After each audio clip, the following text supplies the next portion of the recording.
Welcome, everyone. It's that time of the week, our favourite time where we get 2 hours away from our wives. It's Football Fridays, Saturdays, even. I don't know what day it is. I'm with Fazz, though, the big cricketing legend himself. How are you doing? I am fantastic. I wouldn't call myself a cricketing legend today, but yeah, it's good to be here. Looking forward to some football. Well, you're getting it in early, aren't you? Because obviously your mob play my mob in a couple of weeks in the Ashes. So there'll be a lot of unhappy Australians during the cricket for the next 12 weeks. At least you're just getting used to it. But you are a closet England supporter, I'm told. Yeah, look, again, these vicious rumours going around about me being a an English supporter. Yeah, I don't know. We had a bit of banter on Twitter during the week. That was a bit of fun, but yeah, no, To I'm go very to much behind. Adelaide fan. Yeah, that was great. But no, I'm very much on the Aussies. I'm feeling it. I'm feeling it. You're feeling it. That's the main thing. That's the main thing. And we've got a big game tonight, haven't we? We've got the richest side in the world versus, as you've dubbed them, the most disappointing side in the world. We've got Newcastle, Arsenal. Yes, the richest side versus the most disappointing side, Arsenal. Yes, they're having a good patch of form, we'll say, but I don't know. It's Arsenal. Like, they're happy to be. The fact that the fans are happy to be sitting outside the top four just shows exactly where they're at as a football club. So Well, yeah. they're definitely in. I hate to use the R word in the round ball game, but they are rebuilding, aren't they? I have to say, with Arsenal, last week I thought they were quite hard done by Chelsea. I think the press has been a little bit, in my opinion, mean to them because I don't think any Arsenal fan out there in the right mind thinks they're Chelsea level yet. Are you talking about Liverpool? No, Arsenal, because Arsenal they lost to Chelsea, didn't they, last No, week? no, Liverpool. They lost to Liverpool, Oh, didn't they? sorry, Liverpool. Yeah, They're yeah, not yeah. Liverpool Sorry. level yet. Yeah. Yeah, I know, and that's the thing. I play cricket with a massive Arsenal fan, Bill. Hopefully he's tuning in, Bill. But uh, he said the exact same thing. He was, we'll beat the lower teams and we'll beat those okay teams, but they're not on the level of a Liverpool or a Chelsea, as you say. Yeah, and we've got a few anti-Arsenal fans. We've got Big Saint in the house, Josh Klebs, Big Bobby Winston. Good day to you. He's back in the country. He's been in Germany in the last 2 months. He's just been to see what the Poms are up to because obviously Germany are the Poms whipping boys. So he's wanting to see what it's like out there. Up the Arsenal, Luke James. Good day to you, mate. I know you're a big Arsenal fan. Chelsea are on another level this season. Well, they are out there. I mean, I did name drop Chelsea. That Chelsea and Liverpool are a class apart with City, aren't they? I mean, it's them three, isn't it? Yeah. I think And maybe West Ham. No. We got brought back to reality a bit last week, but as far as those three go, I think Man City kind of just seem to be floating along a bit, maybe a bit under the radar. I'm not too sure, but at the moment, yeah, Chelsea and Liverpool, they look a class above. I mean, you'd be a pretty brave man to say that it won't be one of Chelsea or Liverpool to win the league this season.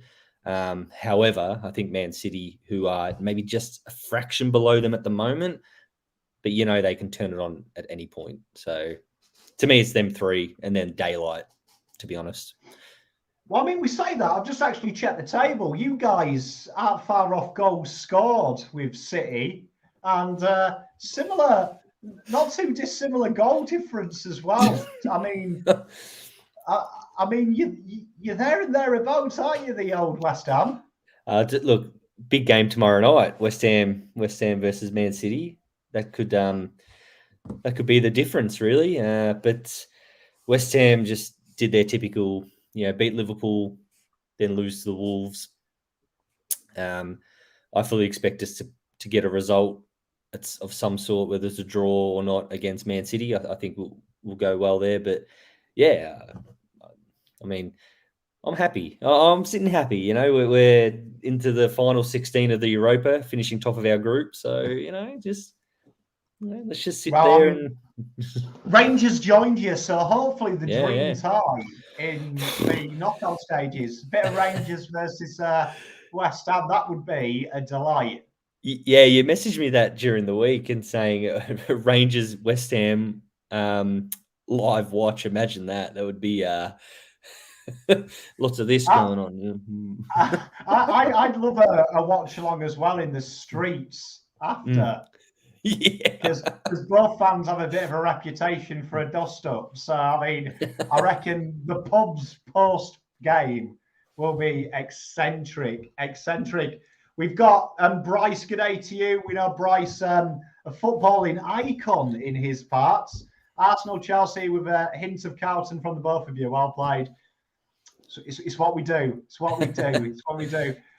Great question by Bobby Winston.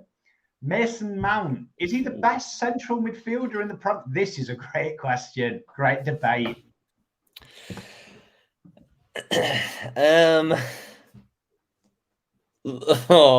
It's no, but I can see where it can evolve from there. But at the moment, no.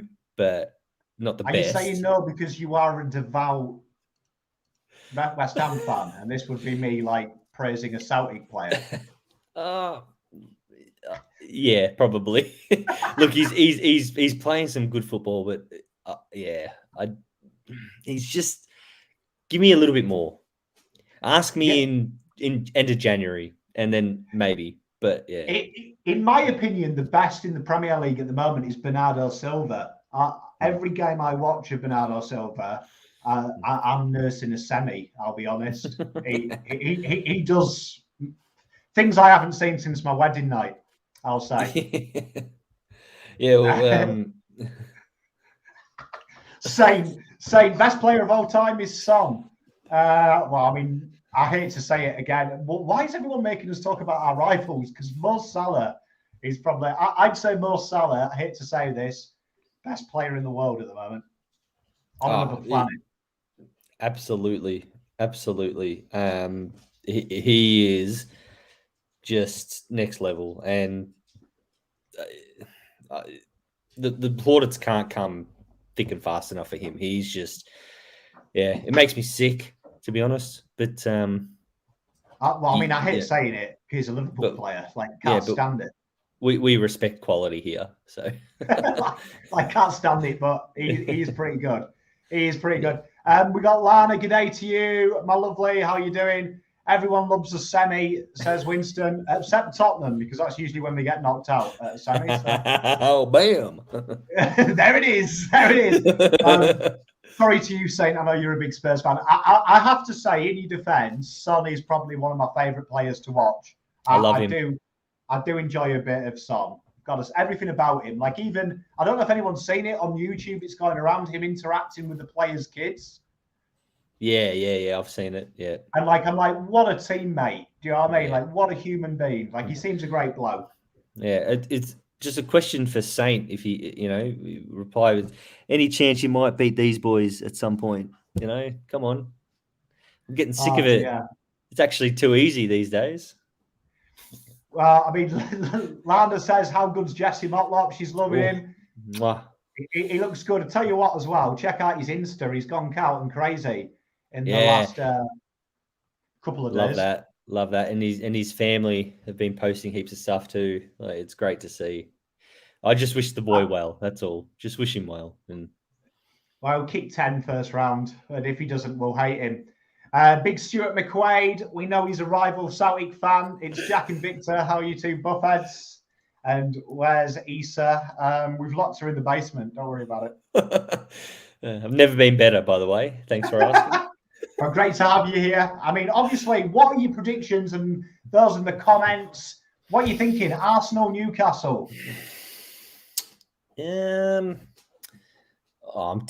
thinking Arsenal get the 3 points. I'm going to go Arsenal 3-1. There we go. Arsenal 3-1. I think that's good. I think I said 2-0 or 3-0. One of them. I'm gonna have 2 tips. Something nil. I can't see Newcastle getting this. I just don't think they have enough. I always feel they Newcastle just get a cheap goal from a corner, or Callum Wilson will do something stupid, and I don't know. I just feel like they'll get a goal, but I think the game's definitely Arsenal for sure. I'm in this game as well. You know, just with one of them, I'm really hoping that Arsenal lose for Bants.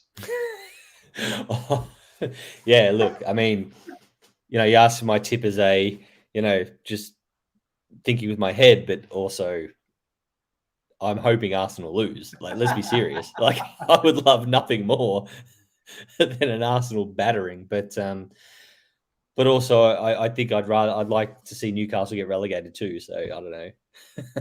Yeah, I mean, I've got a bit of love for Eddie Howe, so like I do like a little bit. I mean, we've got a great question here from Bobby. People are really making me go through dark places, aren't we? Watford, they're a swear word. I've thrown all my Elton John albums out. Like, that's how angry I've been. He's off the Spotify playlist. But will Watford ever climb into the top half of the Premier League? They linger in the bottom 6 year in, year out. They have a good bunch of young players trying to build something. Good question, that. Yeah, it's a great question. I think it kind of answered the question in what they're trying to do. Like in the question, he answered the question as far as they've got a good group of young players, and they are trying to build. And you can see them trying to do something different. They're not going the old, you know, when teams come up, they try and sign journeymen. That they're actually signing good young players who they can build around. So, look, it's not out of the realm of possibility that they could break into the top half. There's a few shaky teams, in my opinion, in that top 10. So, yeah, it's not other. I think that they could easily, maybe not this season, but definitely if they stay in the Premier League, which I think they will, continue to with the same process they're doing with building this team, and yeah, for sure they could easily break into the top 10. I agree with you. I mean, they've built a real strong foundation, haven't they? They have brought in some really good players. I mean, you've got Ismail Sarr. I mean, that guy is quality, and I think they showed against United as well. They have the ability to punch it with the better teams. They've got fear around the ground, haven't they? They've got fear all up and down the pitch. They've got some good players. Premier League experience there as well. Danny Rose, Ben Foster. There's players that have been there and done it. And then you've got a lot of players, and I like these type of players, like Joshua King, who have destroyed the Championship, but can they step up to the Premier League? Yeah, and I think that's always the question when you sign Championship players. You know, can they take that step to become at least a consistent contributor in a Premier League team? And I like King for what it's worth. I think he's a quality player, but yeah, look, I like Watford. I've got nothing against them, but I think they've just got to make sure they stick to the process. And I know that sounds really silly, and as Carlton supporters, we all know sticking to the process is a bit of a dirty phrase, but I think it rings true with them. The worst thing they could do is in January and summer is sign journeymen and older players to come in. That's not what it's about. You know, if you want to move forward, then, you know, you start building a team. So. No, I love it. Stuart, still game reference. I was a big fan of Chewing the Fat, which that is a spin-off of. Don't think I've seen Still Game, though. I haven't seen it yet. I'm pretty sure that was post my Pomagem. Good day, Pom. Good day to you, Blue Baggers 42, you legend. Saint walked 20 kilometres today. Good effort, mate. I tell you, good effort. Yeah, so did I playing cricket. Yeah, he did, just up and down the boundary. Who do you think will get the numbers 3, 14, 19 next year? Guesses? Look, the obvious, and by no means, you know, read into what you want, but I think maybe Motlop gets 19. I don't know. That's Well, his dad wore 19 for North before he went. For Port before he went to North. And Eddie Betts has been a bit of a mentor to the family and stuff, from what I've read. So 19 would be an obvious answer for him. 3 and 14. Unless the likes of a Josh Honey or someone like that, I'm imagining Chera will take 5 from Petrevski-Seton, unless some of the rookies or something want to move up in their numbers. But to me, number 3 is a pretty special number. I wouldn't be surprised if we didn't see number 3 running around next season. I'd like to give 3 to Walsh. The people's champion. Yeah, I could see that, but or Stocker. Yeah, 3 to Stocker would be good. That would be good, but still, 13 is a great number as well, and even 18, even 18 for Walsh is a great number too. So it's, I don't know. I know what you're saying, but I guess it's not like those blokes are running around in the 30s, like. I am a fan though of a double digit. I love a double digit. I'm a double digit man. Do you know what I mean? I'm a fan of a double. I always think number 7 or 8. 8's my favourite number. I wore that as a kid. But I think 7 and 8, they're the perfect single numbers. Yeah. But I do like a double number, especially if it's a 1 with a double number. I think just that 1 adds something to whatever Looks number good. you have after. But I think that's a wonderful question. And I think we could talk about it for ages. That's a great question. Who's going to take these numbers? Yeah, 14 to Hewitt. Yeah. Don't mind that. He'd look good in the 14. I wouldn't. He'd look good. He's got good hair as well until he shaved it off. I would have given him a dispensation. Yeah, it was a glorious head of hair. But I don't know if I wouldn't be giving Hewitt the 3, and that's no disrespect to him, but the 3 is. I'd like to see the 3 maybe not play this season, and then whoever we pick up with our first pick next season, maybe a 3. I don't know. But yeah, Hewitt 14, Motlop 19, that looks good. Talking about hair, right, and I'm a big thing on sportsman hair. Jesse Motlop might have the worst head, hair-wise, I've ever seen. Like, I think I used to have mates who had that haircut in the mid-90s, So, like, take that, Coldim, I heard, and they want their haircuts back. Okay, look, I'm not gonna lie. I had that haircut, so yeah. I was gonna say I had the curtains at one point as well. I thought it was something we grew out of. Yeah, no, I've got a soft spot for him because of that. Because I had the exact same haircut, circa that late 90s. Yeah, we're showing our age here. Stuart, have you guys seen Connor Moore? I've seen Darren Farley's YouTube channel. I don't know if you have. He does the impressions of the footy managers. I've seen snippets of it. I can't say I watch it a lot, but I have seen little snippets of it. Yeah, they are really good, especially his Rafa Benitez. I'm a big fan. Yeah. Big Bobby Winston.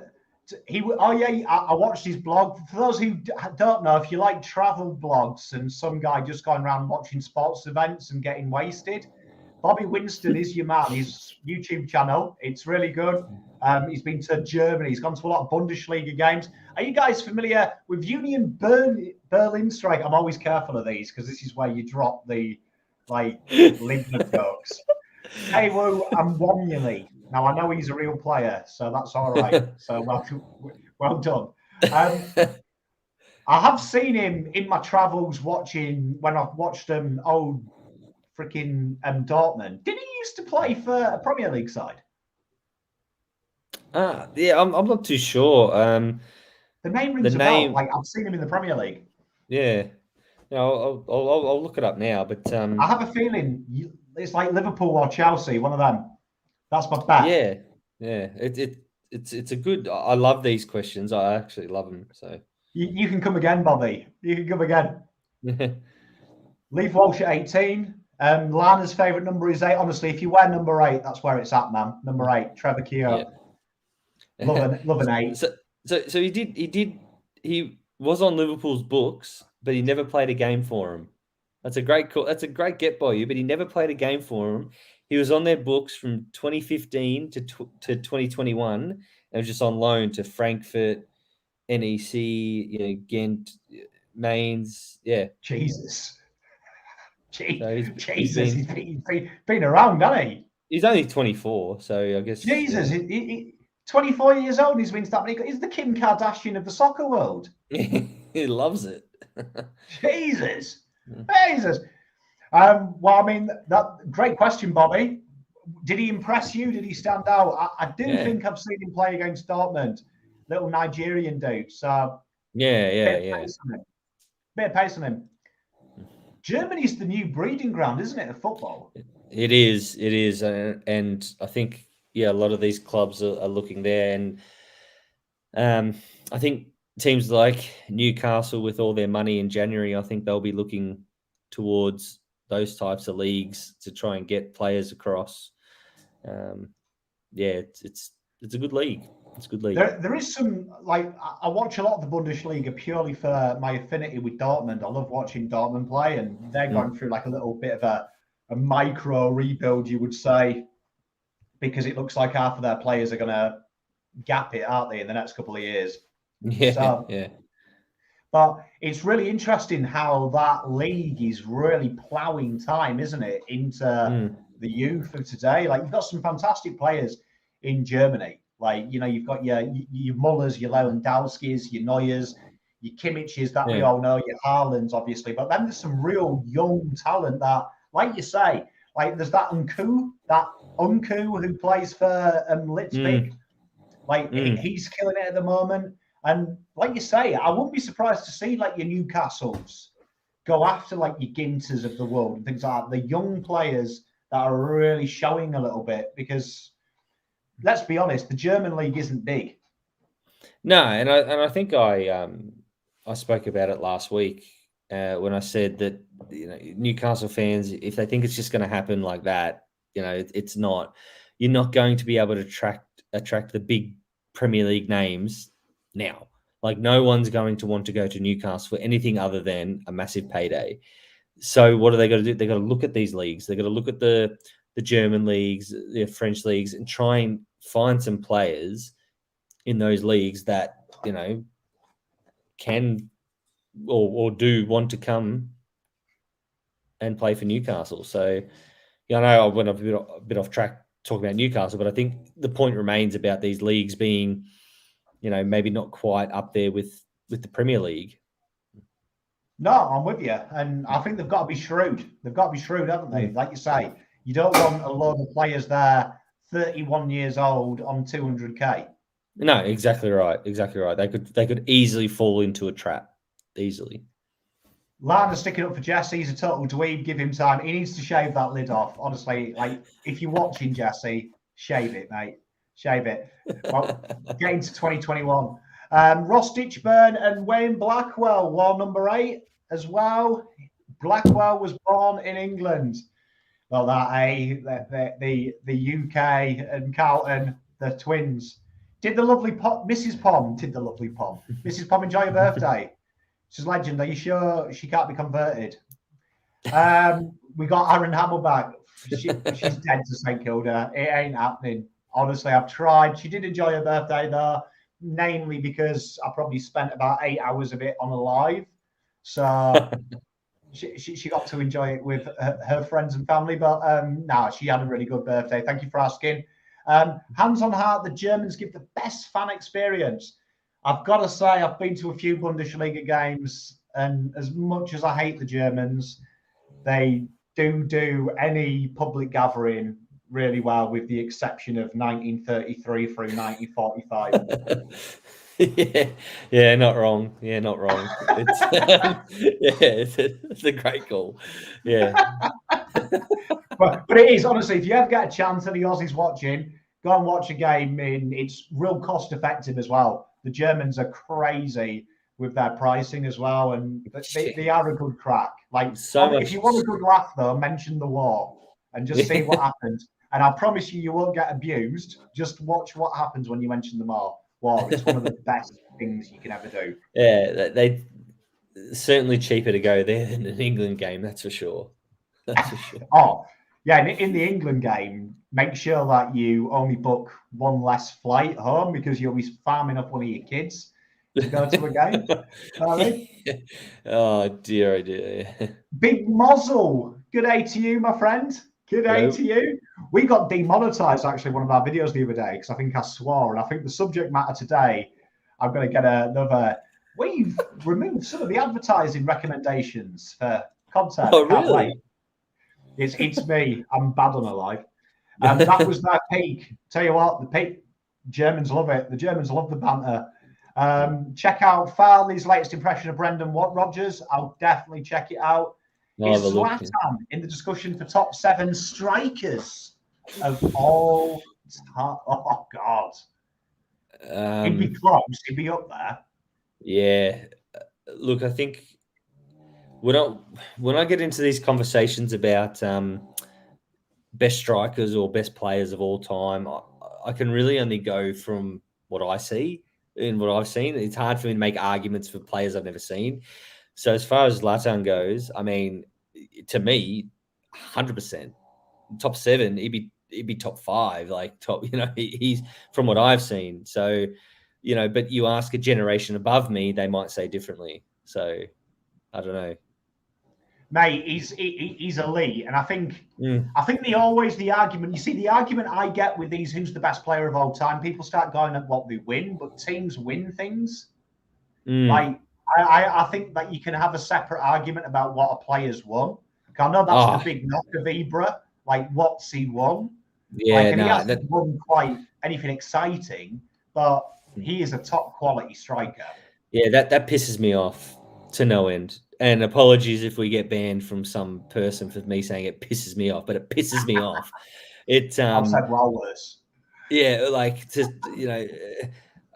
it's the age-old argument, like I've had people say to me, Bailey Smith's better than Sam Walsh because he's won finals. I'm like, what? That makes no sense.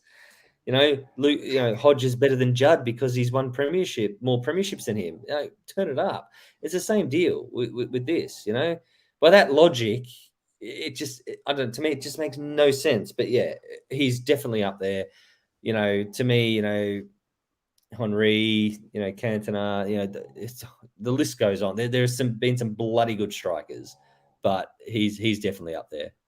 And I think one of the most underrated strikers in my time was Mr. Ian Wright as well. Some guy that never gets probably the plaudits because he came in that interim period of Bergkamp and then Henry, so he kind of gets lost. Yeah. That, but for me, one of the best natural strikers of all time. Love him. Saint with a question. Should I sell Cook for 126k and make more? We're a football show, bro, so maybe tweet Gary V. He loves that kind of thing. He loves that kind of thing. Why do I make more? I love the comments sometimes. They do cheerio. Zlatan wins everywhere he's been. I highly recommend watching the best goals. Mate, honestly, he's had some good goals. He's had some good goals. He's a king. I remember that goal against England. Do you remember that? Yeah. He's overhead kick from 30 yards out. Yeah. He's the king. And what makes him, I don't know, maybe just go up a couple of spots is just his personality. Like, I love that speech he gave at LA Galaxy and asked them, do they believe in God? Yeah. And like half of them said yes. And he goes, well, you believe in me then? Yeah, he's king. He's just like, king. That's quality. United making a good decision. Let's talk a bit about Raikkonen. Get me on something positive. I am stoked. We've got the godfather of the press in at United. Well, I'm surprised it took this long for it to come up, to be honest. But yeah, look, I think we spoke about it earlier in the week. I confess I didn't know too much about him. But from what you've told me and from the things I looked up and read, I think what a brilliant acquisition as an interim manager, with the idea that hopefully you get another manager in the future with Ten Hag. But as I said to you, the problem you got is what if he does well? What if he's actually fire under him and you make the Champions League or you even go for the title or something? Like, what happens then?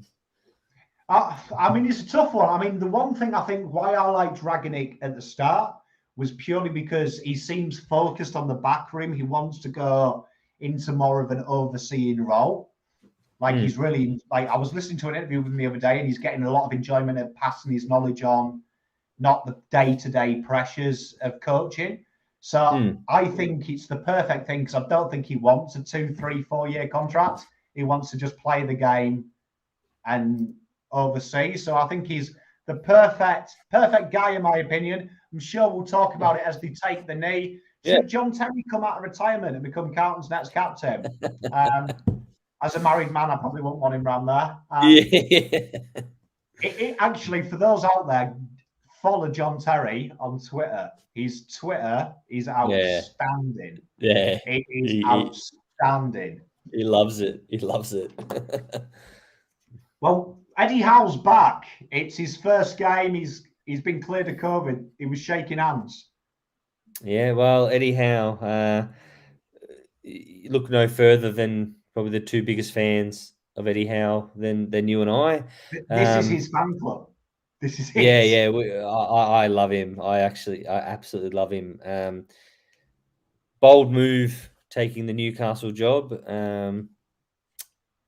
But I guess he'll have the financial backing. That's for sure. So we'll get to see what Eddie Howe can do with a good squad. I think even if they do get relegated, they're not going to sack him. They'll keep him, even if they do get relegated. But I think it's a great signing. He's one of my favourite managers. Are you there? Oh, can you hear me? Oh yeah, I lost you for a second. I got you back. Oh yeah. Did you miss my spiel on Eddie Howe? No, I heard it. It was just everything froze, but I could hear you. I was like, is he there? But, so anyway, I love Eddie Howe. No, I agree with you. And I think he's their best option because he's going to, like you say, he's going to build something. Yeah. I think the question earlier about Watford building, I think it's the same. You need to get a manager in there that you can commit to and say, we're committing to this build. We're going to trust this bloke, and Newcastle look like they're doing that. And No, mate, I think you've nailed it. Just quietly, just watching Joel Linton in that first passage of play. Is he the most unskillful Brazilian in the history of Brazilians? Fred's up there. Well, because watching him run with the ball reminded me of my nan when she fell on ice and cracked her hip. It wasn't great. that was good. This is a great question by Why Do I Like? We love these questions. Best goalkeeper in the Premier League in the last 20 years. Oh, Jesus Christ. I don't even know where to begin. It's hard. You've got to give a few names, like a short list. Do you know what I mean? It's tough. Yeah. Schmeichel, I mean, who would you say? Van der Sar, I don't know.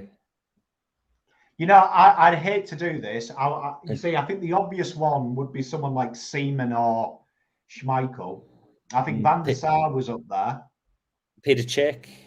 Yeah, I was going to say, I would say Petr Cech in that pre-Arsenal era before he cracked his skull. I would say he was the best goalkeeper I've seen alive. What a question.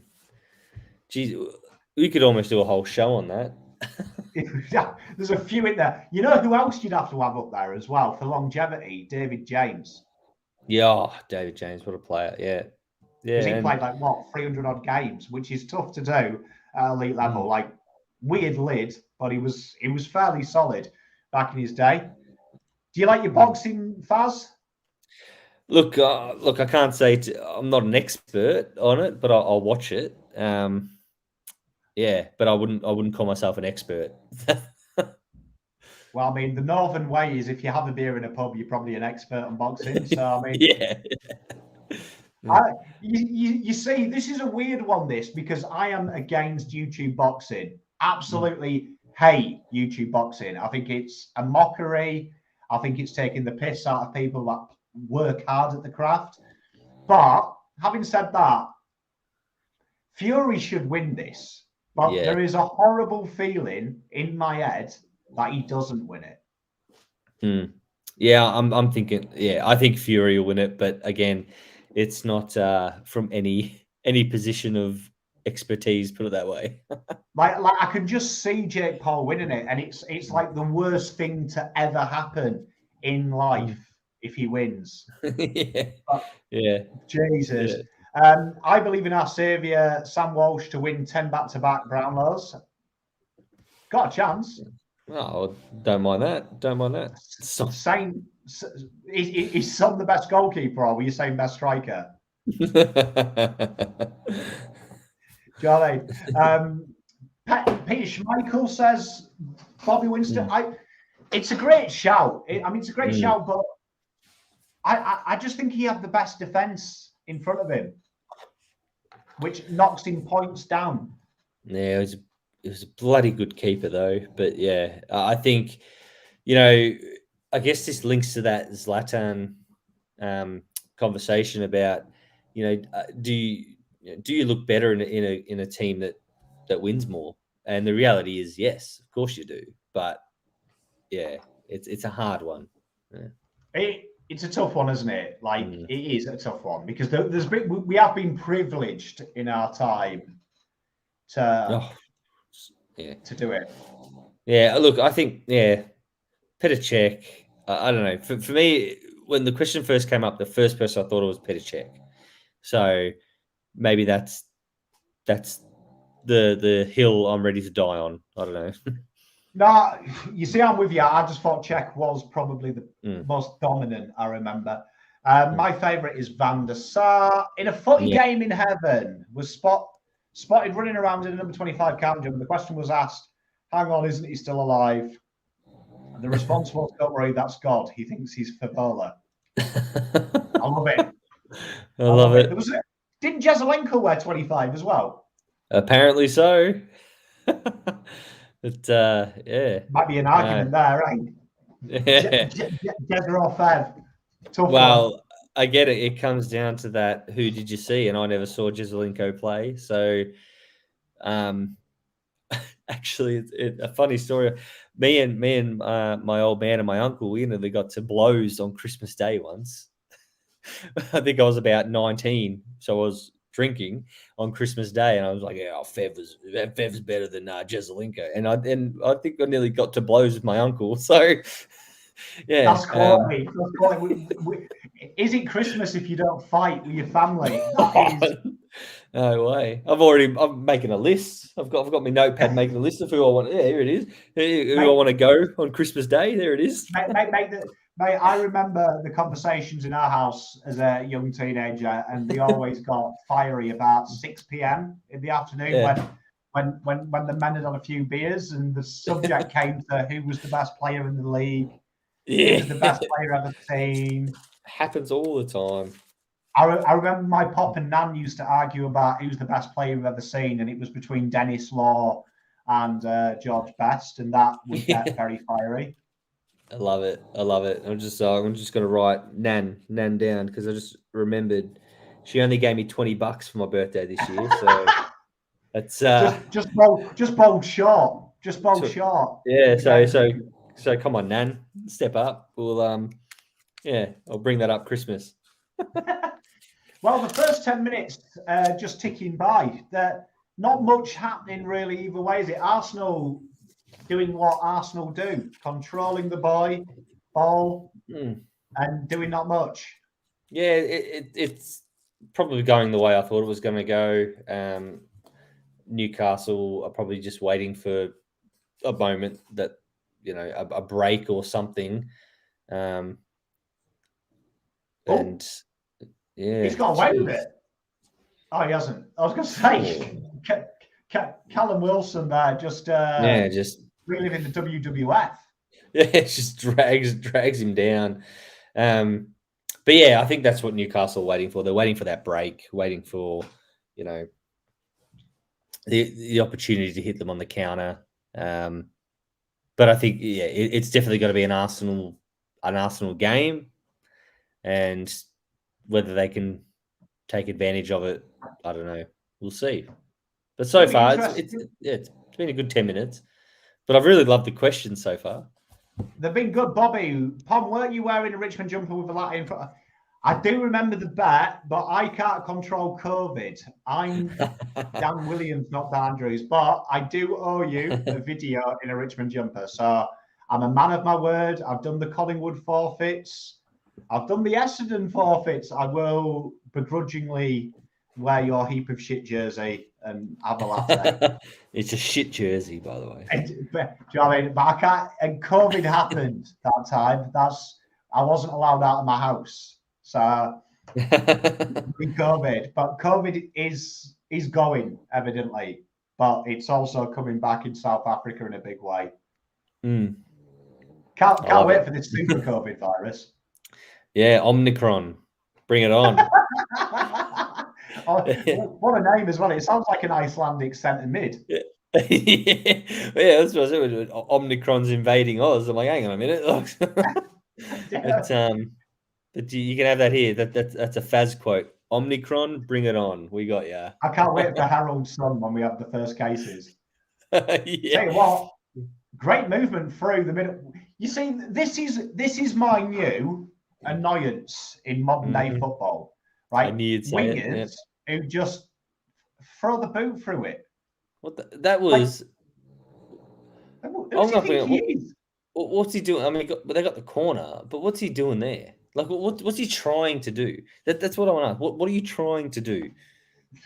I mean, it wasn't even a good shot either. But obviously, Arsenal back their set pieces in. Yeah, wow. Ball comes in. And worst corner I've ever seen. Well done, Arsenal. that was piss. Well done, Arsenal. Jamie Vardy, what are your thoughts?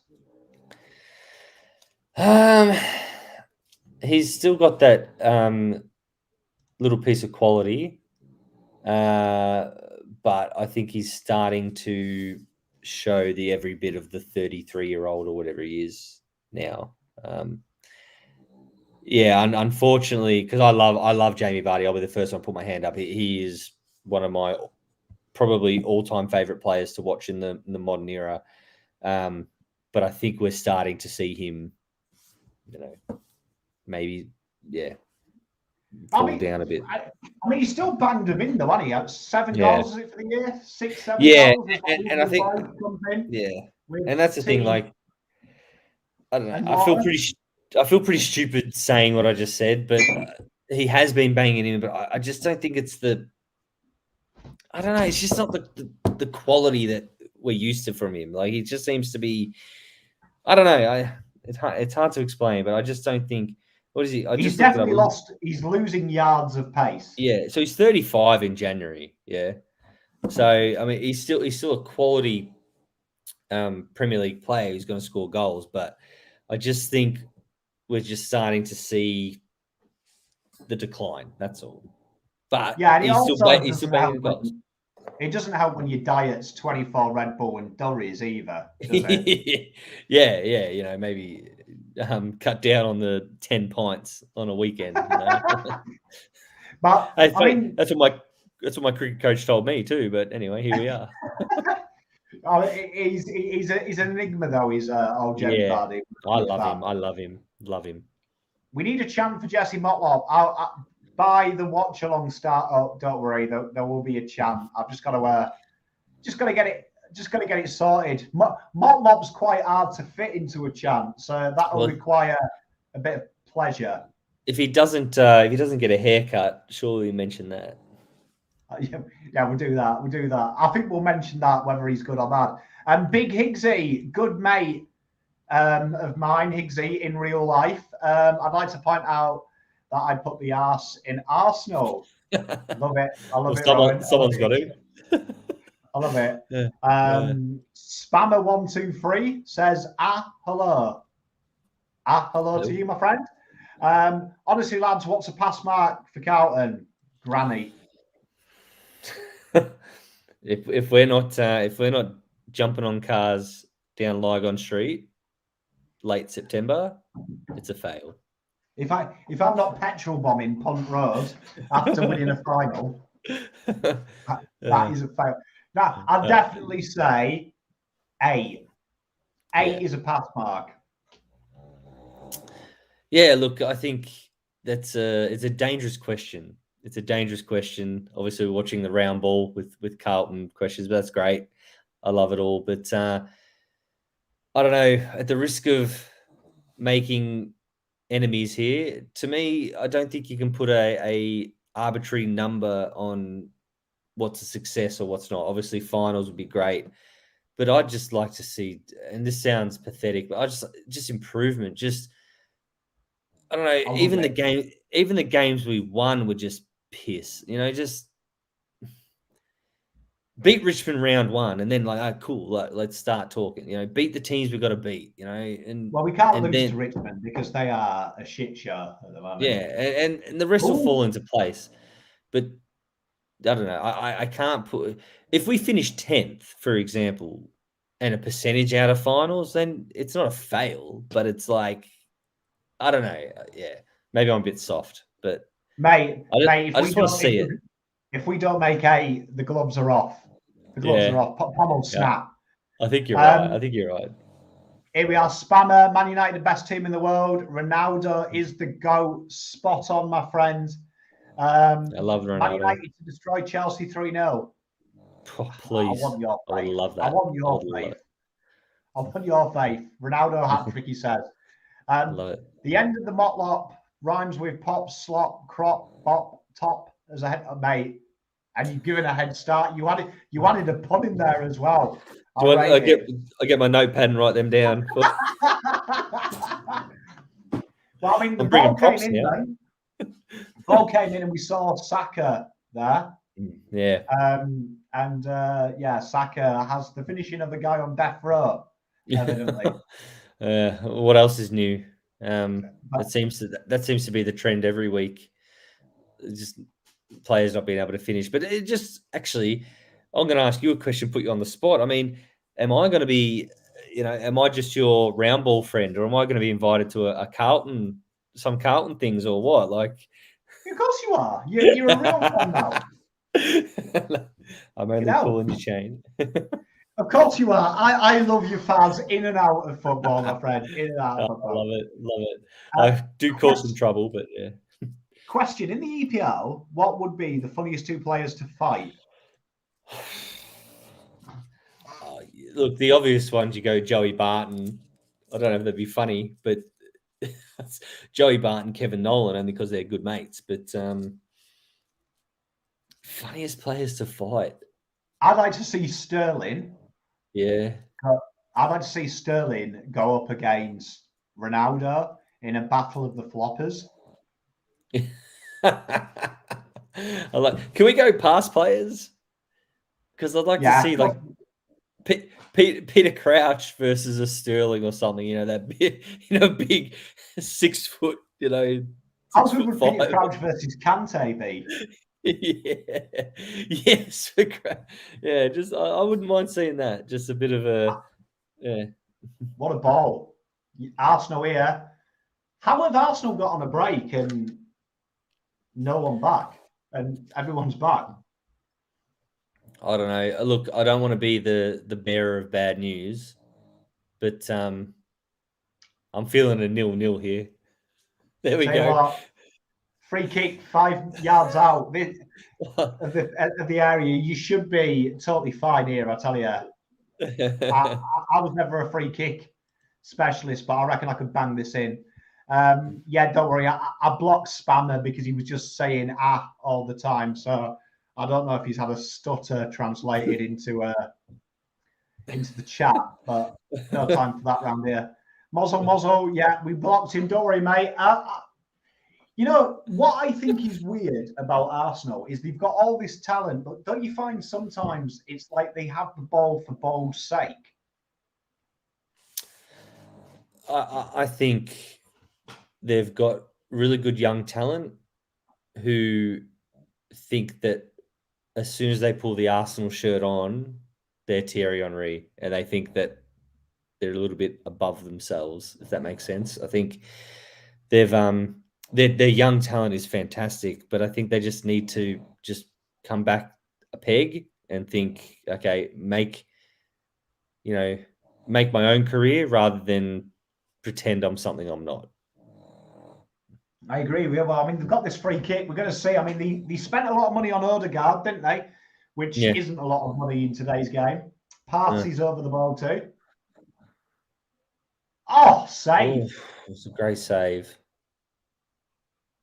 It's a great save. Dubravka. What was that effort? I see that follow-up. Yeah, what was it? Yeah. Do you know what I mean? Jesus. Why do I like says Spammer has Tourette's and it was a tick?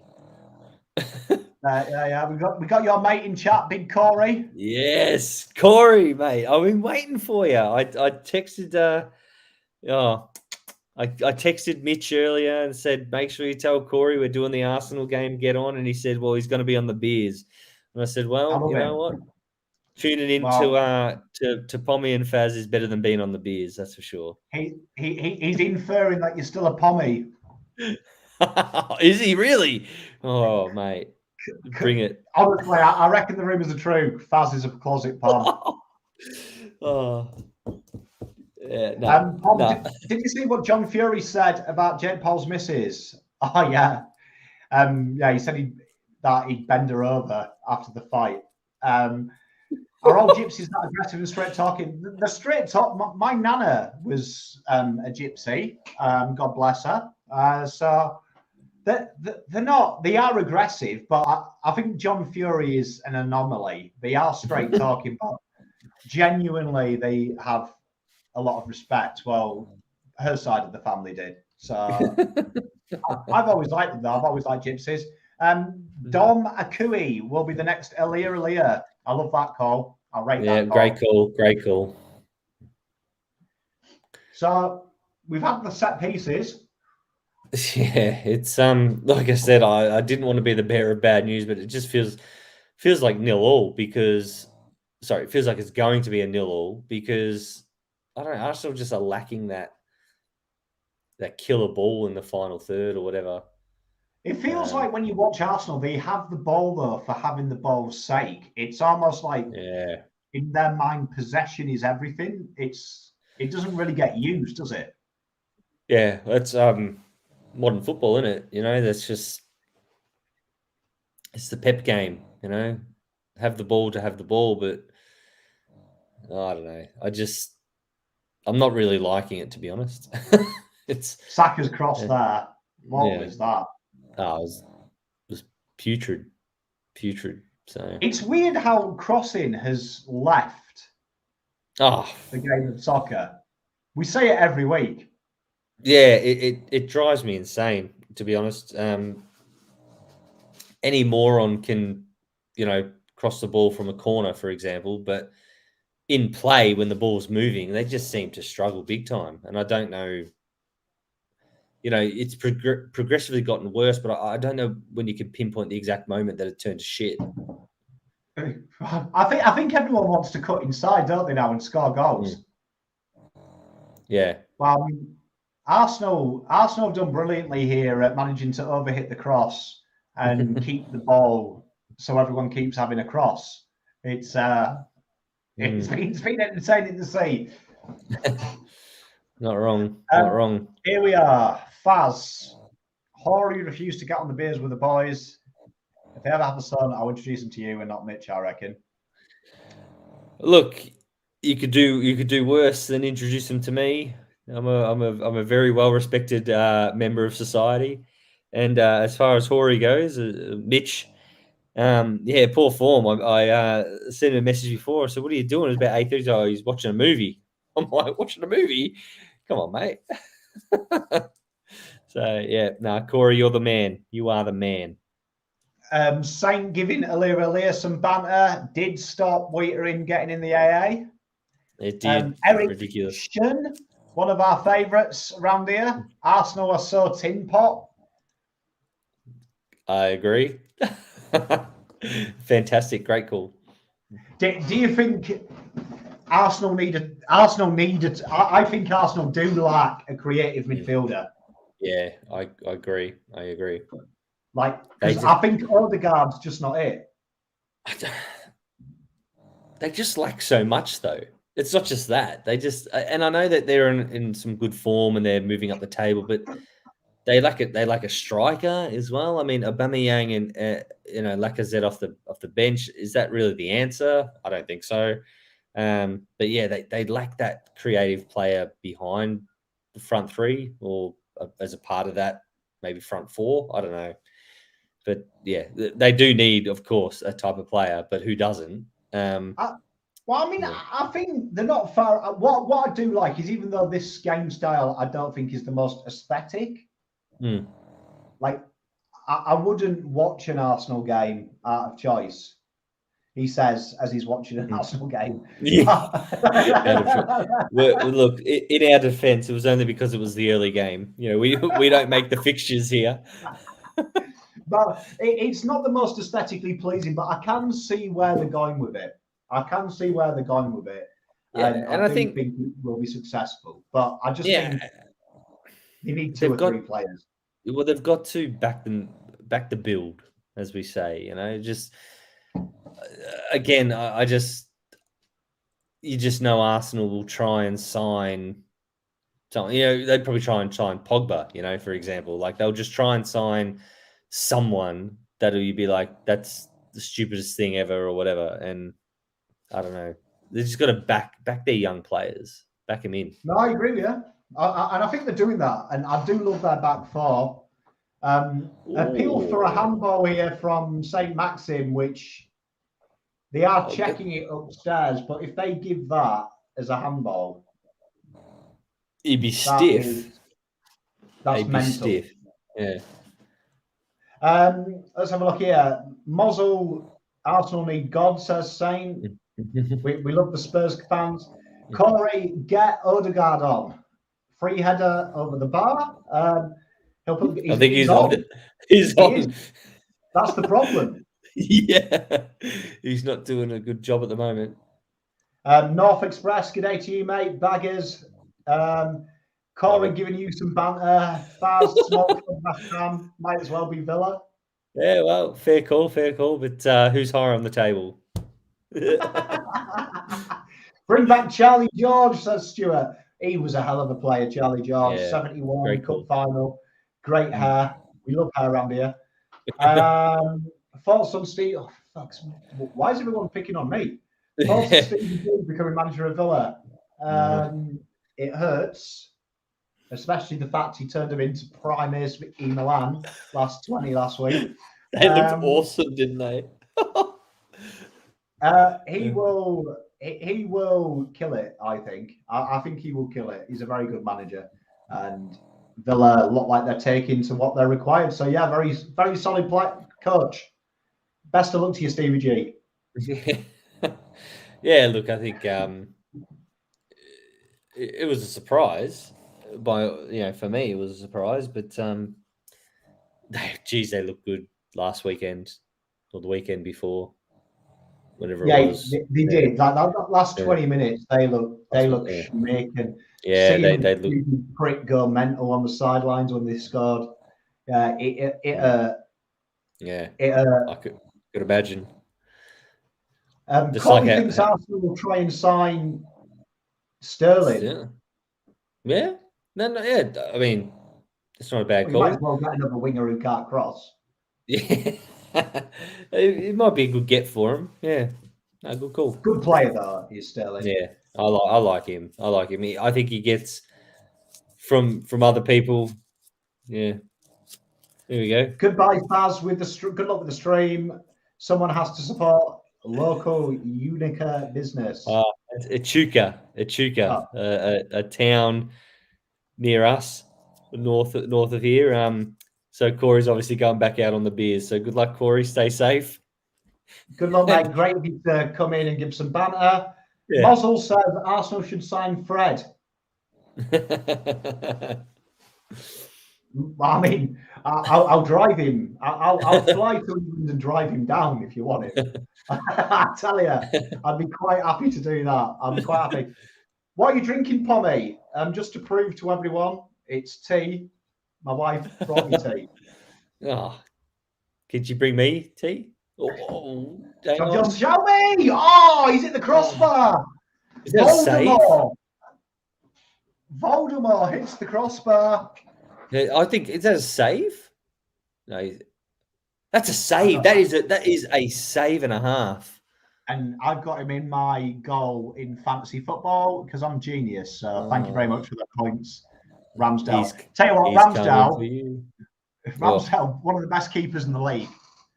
And I'm proud that all my Arsenal mates laughed at me when I said you should go and get Sheffield United's Ramsdale when they got relegated. And now they all bum him. So I'm really glad that I started that for them because they said he was crap. Love it. Oh, he's a mint keeper, that's for sure. Hasn't Van Bronckhorst been mentioned for Jersey? He is our coach. He got us the 2-0 win this weekend that saw us go into the Europa knockout stages because we are the biggest and only team now in Scotland. That's a good get. Are you happy with that or not? Yeah, massively. Yeah, and I hate to do it because now I'm in. Oh, tell you what, John Joe Sarbi's turning into prime Lampard here. I hate to be a complete sellout, but Van Bronckhorst was one of my favourite players when I was a kid playing for Rangers. So I've now got that like affinity that if we lose like 4-0, I know I'm going to be a turncoat. I'd be like, give him time.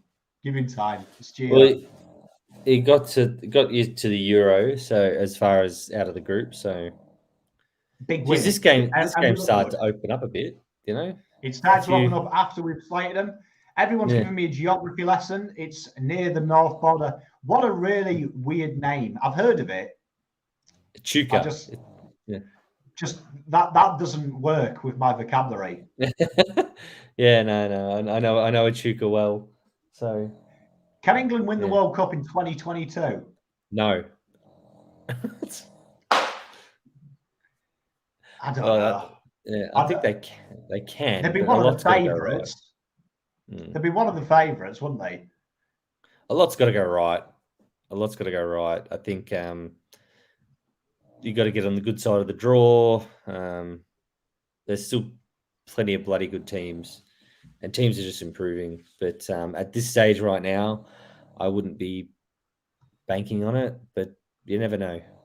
They've had two good tournaments, the last World Cup and obviously the Euro Cup, the last two. But I wouldn't have thought so. And Why Do I Like says, what was that bang? Drop something. I don't know. Was there a bang? I didn't hear it. Tell you what, call the police. Why do I like you being broken in tonight? Yeah. You'll listen back later. Keep checking in every 10 minutes. The game has opened up, though, hasn't it?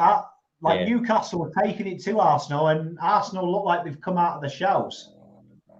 Yeah, and I think the game needed that, really. I think the Ramsdale save, I think Arsenal kind of got a bit of a firecracker up their ass, to be honest. And then, they needed it, didn't they? Because let's be honest, the game it was looking at nil. Like it was just, what are they doing? Still is, but that's what I mean. Like it was looking at being 0-0 for the game until they woke up. It's. I always find it really amazing, though. I don't know about you, just with when you watch teams play, that how like Arsenal now have gone to a real heavy press and they're really going for it. But where was that 10 minutes ago? Is my question. It happens all the time. You see it, and it's just like when a team goes 1-0 down, they start playing good football. It's like, why didn't you play that before you went 1-0 down? Yeah. What do you think of Saint? Injury to Odegaard. What do you think of Saint Maxim? Well, I pulled him out of my fantasy team this week. And yeah, you did mention that. I do. I like Saint Maxim, and I do think he's the kind of player that I could see playing for a top 4 side. But I just think these are the type of games that you're expecting Saint Maxim to come into his own, because there's not going to be much ball in the final third. So you're expecting a man of his quality to take whatever chance he gets and take it on. Yeah, and I think you're right. I think he's a good player, but yeah, maybe he would be better, at a bigger team with better players around him. I don't know. Newcastle, It's these type of games I want to see him take the chance. Like he's going to get one chance a game. I want to see him take it. Yeah, no, for sure. And I don't trust him to. If I was a Newcastle fan, would I trust him to do it? No, not at all. And he's, as we've slagged him off, he's just given a free kick away in a very dangerous position. He misses his the white headband. It was at his peak. He was at his peak when he was wearing that headband. Stuart, Scotland winning the World Cup. I'm allowed to dream. Well, we've got to get past the Ukraine. That draw was last night, and we managed to get the hardest team that we potentially could do. So, 25th of March, we have to do a watch-along for that for banter. For sure. That'd be great. Yeah. It'd be a good game. It'd be a very good game. International games. Yeah. No, especially when it gets into the the nitty-gritty, the death matches, And who's down here? He's in trouble. Tell you what, that looked a lot worse because they all stopped playing and started signaling to the line. But he looks like he's okay. He's just he's had about 8 men on top of him there. That did look bad at impact, but it's is that Kraft? Yeah, look, punch to the temple. Yeah, to signal to the medicos when you're defending a corner. By the way. Well, it was more the goalkeeper. He quickly went like that, which usually is an indication that you're unconscious. But he's moving. He's probably a bit worse for wear, but he'll stay on. They always do. But like you say, when you're defending a corner, backs to the wall, that's the time, isn't it? That you fake a concussion. Yeah, 100%, 100%. Like you want Kraft now when the ref asks, "Is he okay?" Him to say, "Yeah, man, but why are you calling me Kraft? I'm Henry Claassen." Yeah, not wrong. Obviously, we didn't mention that was Joe Willock against his former club as well. So I know he was.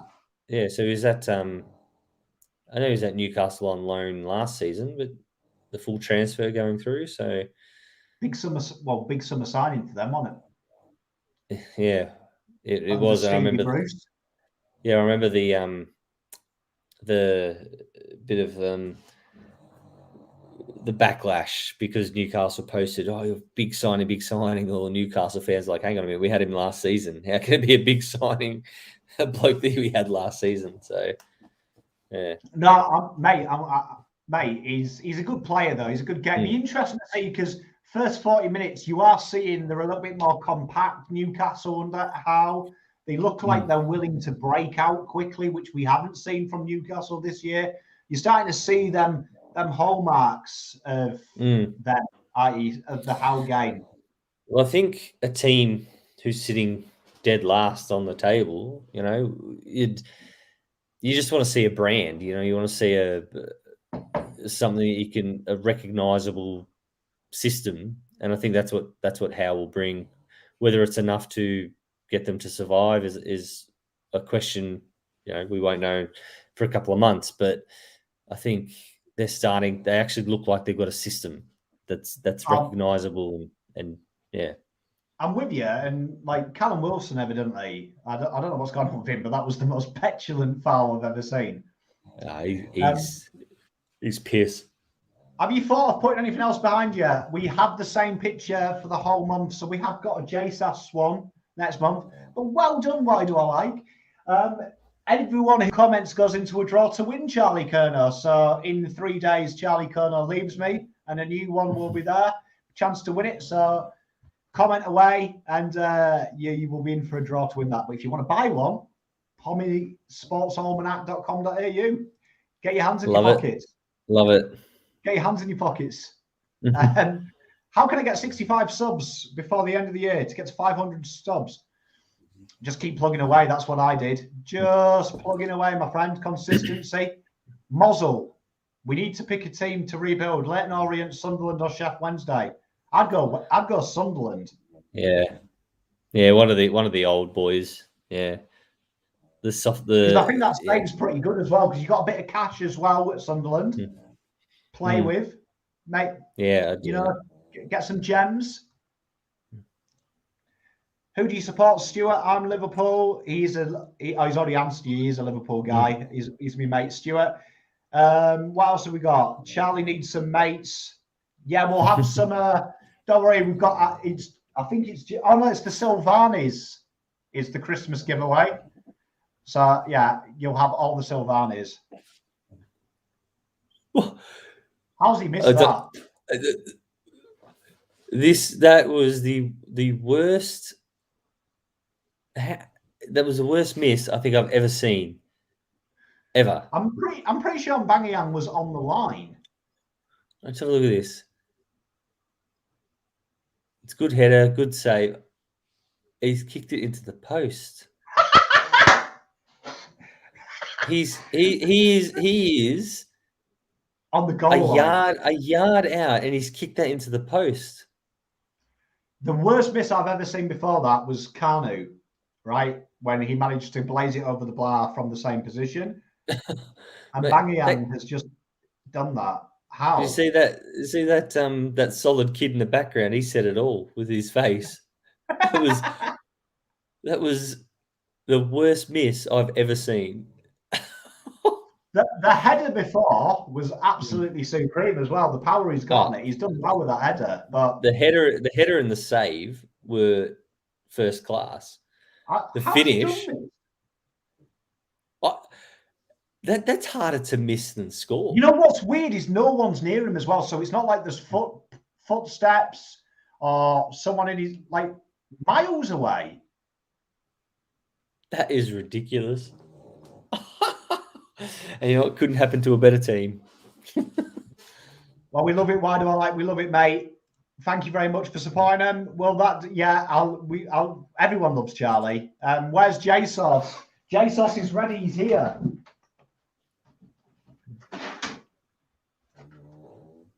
Oof. He's here. He's staring at me. He's like, Pom, love me. Put me up. Love me. Michael, how are my Gunners going? Well, you probably don't want to know after that. Going well. They've had the best of the play, but Mbangiyang has probably had the worst miss in Premier League history. That was laughable. I can't believe that. My 4-year-old would have got that in, and I'm not even joking. And she is the most uncoordinated child I've ever met, and she would have got that in. Like it would have just bounced off her and went in. I just don't understand what distracted him, because the ball sat up for him as well, didn't it? It was horrible. Yeah. Anyway, like a striker of that quality, he should have really been. He should have been running away to celebrate before he even put his foot out. It just, yeah. I can't even begin. Are we talking about those types of misses? You actually talk about them almost as much as you talk about goals too, you know? So when I catch up with the family tomorrow, I say, hey, did you see Aubameyang's miss? You know, that was just I just can't believe it. I can't believe what I've just seen. I just can't believe it. Michael says he's been useless since getting that big contract. I wonder There must be a thought at Arsenal of Lacazette or him looking at selling him in January. Yeah. I guess it depends which one would you prefer to get rid of versus which one you could get more for. They're both the wrong side of 30, I think. Yeah, that's a hard one. I think they'd get more. Tell you what, Emile Smith-Rowe is one of the best players in the country at the moment. I love watching him. He's looking good, and Corey, my old mate, he called that at the very start of this season. He's said to me, "Yeah, Smith-Rowe, he'll break out season, make the England squad." Yeah. Charlie's Feedy's light. He is. Get him on the wall. He'll be on the wall from 1st of December. Everyone gets a month. What a tackle. I'm going to Qatar 2022 next year, lads. What kind of content would you like? I want to see what you do. Like, have some beers and walk to the game. That was the best bit about the German content. I love. And if you ever want a special guest, I'm always free. Yeah, take Fazz with you to Qatar. Doa. Hey there, Kev. How you doing, mate? We love you, Kev. Well, half time's about to blow. They've somehow, well, I suppose we had that pretend concussion, didn't we? Yeah. Got 4 minutes. It's not been the classic, has it? But that miss. He's done it again. Oh, jeez. Honestly, what is his problem? I don't know. That was. He's literally. That's not the conga, isn't it? That is. It is almost carbon copy of what he did before.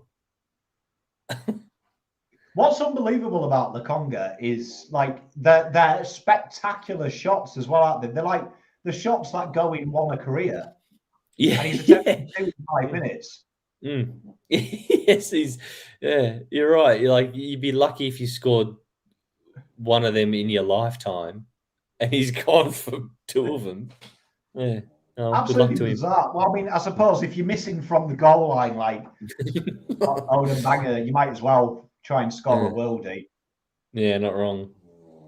You see, from a striker's perspective, when that happens to you, I always used to have mentally a feeling that maybe today's not your day if you miss the unmissable. Yeah. Because all he had to do was put something on it and it would go in. Yeah, I still not over that miss, to be honest.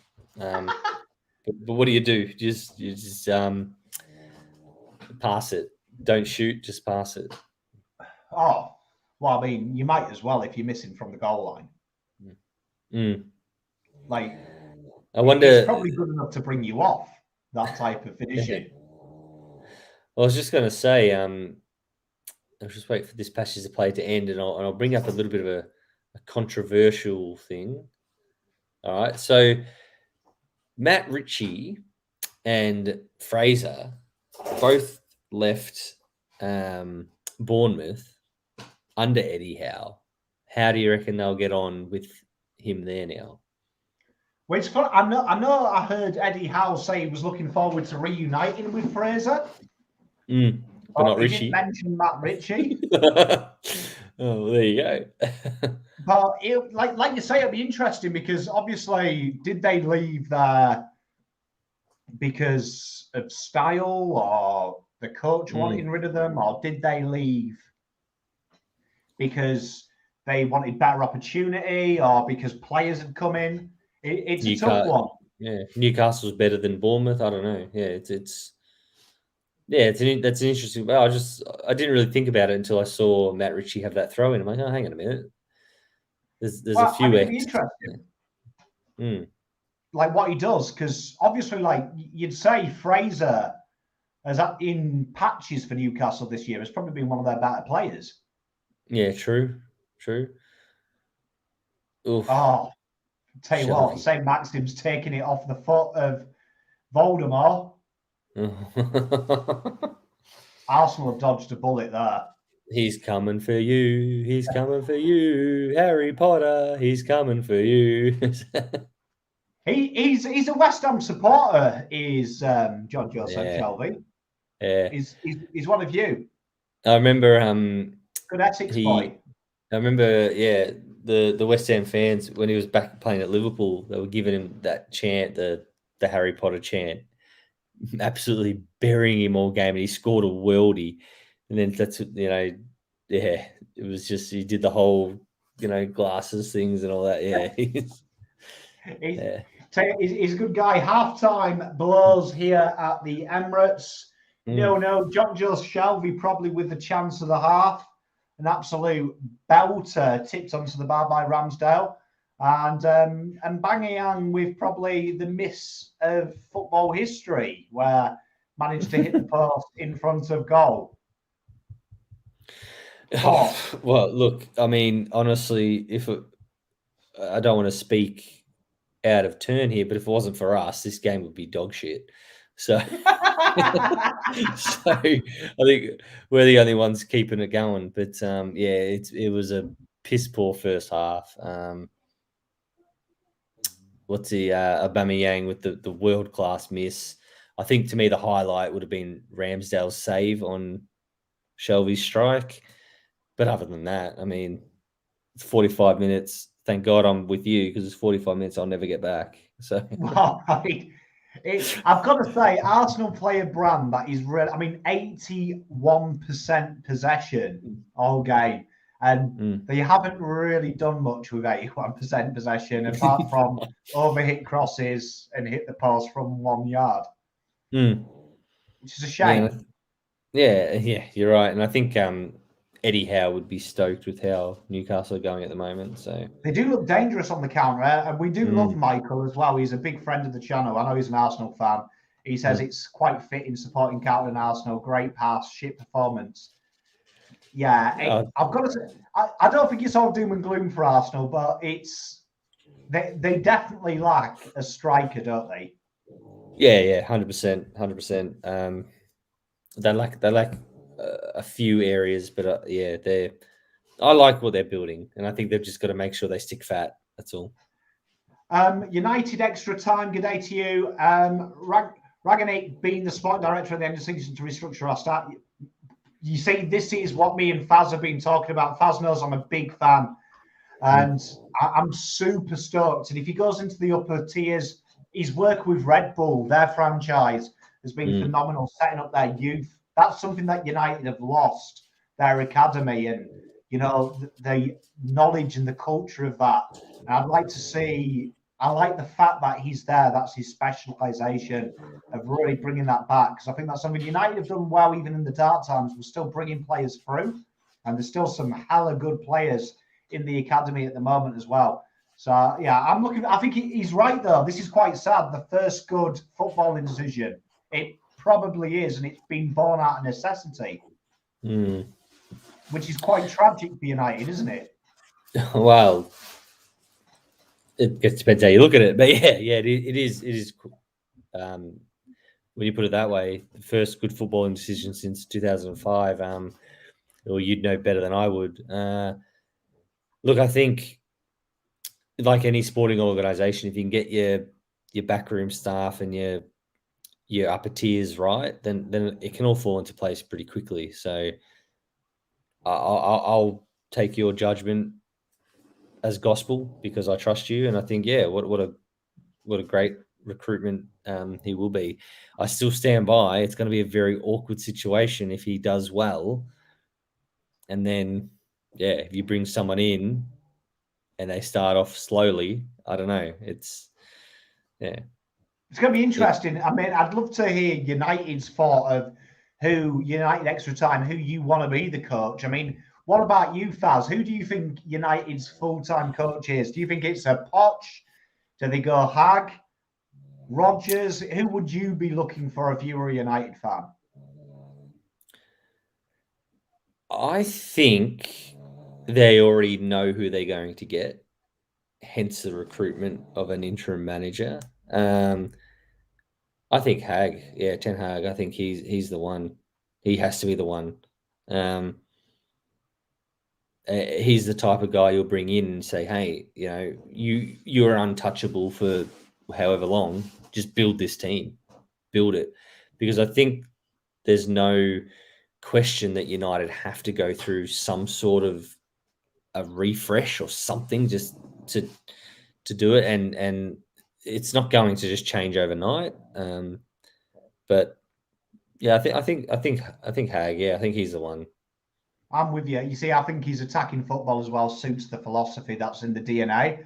I love Poch, though. I'm a big fan of Poch. But one thing that puts me off Poch is the reports in Paris that he's struggling to deal with egos. And there is a few egos at United, namely Pogba. Ronaldo would be a heavily influential ego as well. Yeah. I just, I struggle with that aspect. I struggle with that aspect that I always say this about Poch. What's he done? Well, the ego final with Tottenham. That's it. Yeah, the ego thing is a big one. Is Pogba going to be there much longer? I don't know. So maybe that's one less ego you have to deal with. But yeah, look, whoever the manager is, I think it can't be another David Moyes appointment where you sack him halfway through the season. No matter how poorly it's going, you have to bring someone in and say, we're backing you. You need to build something. And obviously, that's you can't just let him go free reign and it'd be shit. But you need to be able to see some form of development or improvement or plan or process, because at the moment, and I mean this with all respect, but United they're a nothing team at the moment. They're just floating. They're like, what are they? So no, I'm with you, and I think that's spot on. I think the new coach needs time. He's not going to be able to build Rome in a day. So I'm hoping, because Ollie was loved and they backed him, and Michael's spawn here, it rots from the head. The owners don't help. I don't. We know I hated Ollie for a while, but it's not all on Ollie. The coaches are shit. The board are shit. Do you know what I mean? There is Woodward shit. There is a lot of shit at Man United. Do you know what I mean? That really, in an ideal world, when we sacked Ollie, there's a few people that needed sacking, like mass sacking. But it'd be interesting to see, because we do know that Rangnick is firm with boards. He's gone to war with them. So it'd be interesting to see if he's been charged with, according to United, getting the foundations right. How much are they going to back him? Are they going to believe everything he says? I've always had a big issue with owners or boards being in a different country. I think that, in itself, correct me if I'm wrong, but you just don't get the feel. You just don't get the feel of what are the people saying? What are the people feeling? What's the vibe? You can read whatever you want on social media, and 90% of it is garbage. But you need to be in there. You need to be in the thick of it. What are the fans feeling? I think you've nailed it. For me, you've nailed it. I look at Henry at Liverpool, right? And I know the Liverpool fans hated him at first, but one thing I would admire is he's really integrated with the Liverpool fan base and learnt about the culture and learnt about what the club means. Where the Glaciers, they haven't got a clue what Manchester United means. They just see it as Bitcoin. I'd love to ban Americans from football. I'd love, if I could ban one country, it would be America. Ban it from football. They got no idea. Americans out. Americans out. We've got Kev. He's tips Newcastle in this one. We'll smash some comments out. We've got United extra time. He's with us. Ten Hag is the man. I'm with you. I think that's what he needs. Very interesting. Blue Abroad is in the house. Good day to you, Tez. Hey, man. Go Blues. He's a huge Arsenal fan. Massive Arsenal fan. Did Cricket Australia throw Tim Payne under the bus? Well, I mean, when you send dick pics as a married man, you expect shots fired. Yeah, look, But, I mean, yeah, I'm with you. yeah, It's got a bit far. look, I'm not. Look, as a happily married man myself, I'm not pro sending dick pics to colleagues. For a But minute, I thought you said you are pro. I'm not pro. But I think it happened 4 years ago. It's come out now. It's quite clear that someone at Cricket Australia wanted him gone. Like to me, it couldn't be more obvious that someone at Cricket Australia wanted Tim Payne out of this team. So, what the quickest, best way to do it? Leak this information, because you're telling me that no one knew about it for 4 years. Please. You see what I feel horrible, and like there's two things I feel horrible. One, it means you're going to bring in a good cricketer, so it makes it a bit harder to beat you guys. But two, I just find that I think what he's done is probably not captain worthy. I do think to an extent captains have got to set the bar. Yeah. But I find it's how society's gone in two ways. One, great chance now for a story of retribution. You know, he's made a mistake. He's got back with his wife. They've worked on it. They're happily married in a scenario nowadays where if your missus picks a nose, people dump them. Like, I like that. But I think there's a greater story to this. And I said this to my mate at work yesterday. Imagine his missus 4 years ago, right, has probably found out about this. She's distraught. It's been kept away from the public eye. So my question is, did she tell her parents, or did she keep it in-house? Did she tell her friends, or did she keep it in-house? It's quite an embarrassing thing. Celebrity husband, you probably don't want to talk about it. My question is for the mental health avenue from Herald Sun, The Age. They drill it down my head about, you know, mental health. What about his missus' mental health now, who's had to reopen? Really a catastrophic thing, because can you imagine your partner sending a dick pic when they're away from home? Like, what about her mental health? I think, did it need to be reported? No, and I think you're right there. You're spot on. I mean, you know, that's the question, because if she didn't tell the family and friends and kept it in house and all that, then now she's having to revisit all that and talk to her family and friends and try and talk about how Tim's a good guy and how she you know, they've forgiven him and all that stuff, which is their business. But you know, I think you're right with saying it. As captain, you are set to a higher standard. I mean, I'm captain of my cricket team, and I did sign a no dick pic policy before taking over. I mean, that was one thing I made sure I signed. But to be removed from the team altogether, I mean, I know he's stepping down because of mental health issues, but yeah, I mean, are you going to look me in the eye and tell me that Shane Warne never sent a dick pic to someone? I mean, come on, the best bowler of all time. You know? Mate, you see, this is my rant on Australia, right? Since Tim Payne, right, Australia have this warped sense that they have to be liked. And I'm telling you, I grew up in the 90s, and you guys were the biggest arseholes.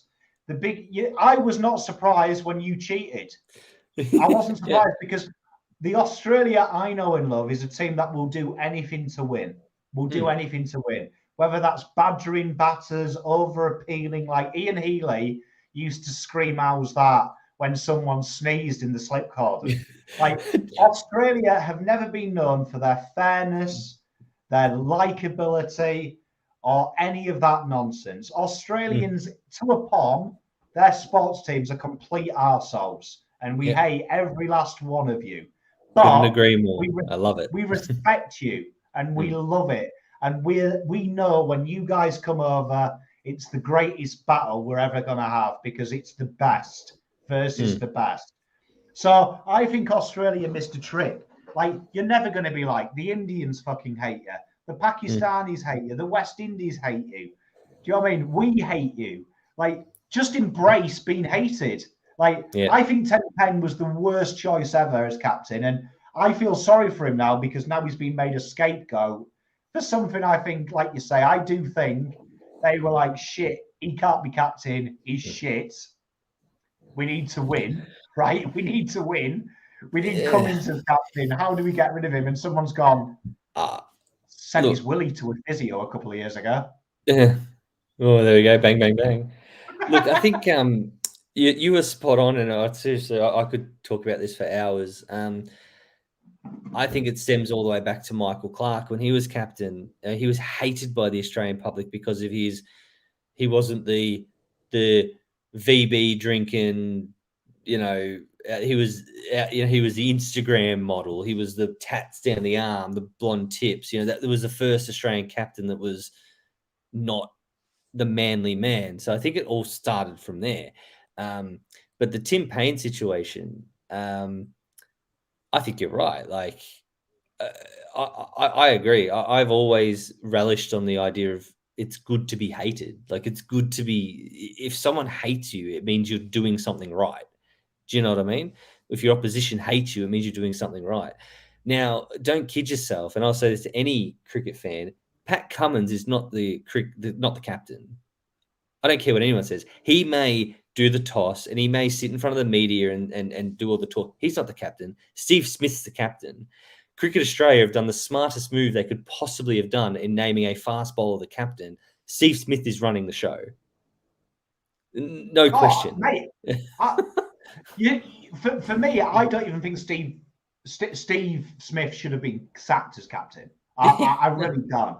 Like, I look at that and think there's a bigger picture at play. I know we're talking cricket, but I was a spin bowler and I was quite good as a kid. I played for my county under 19s and that was my passion.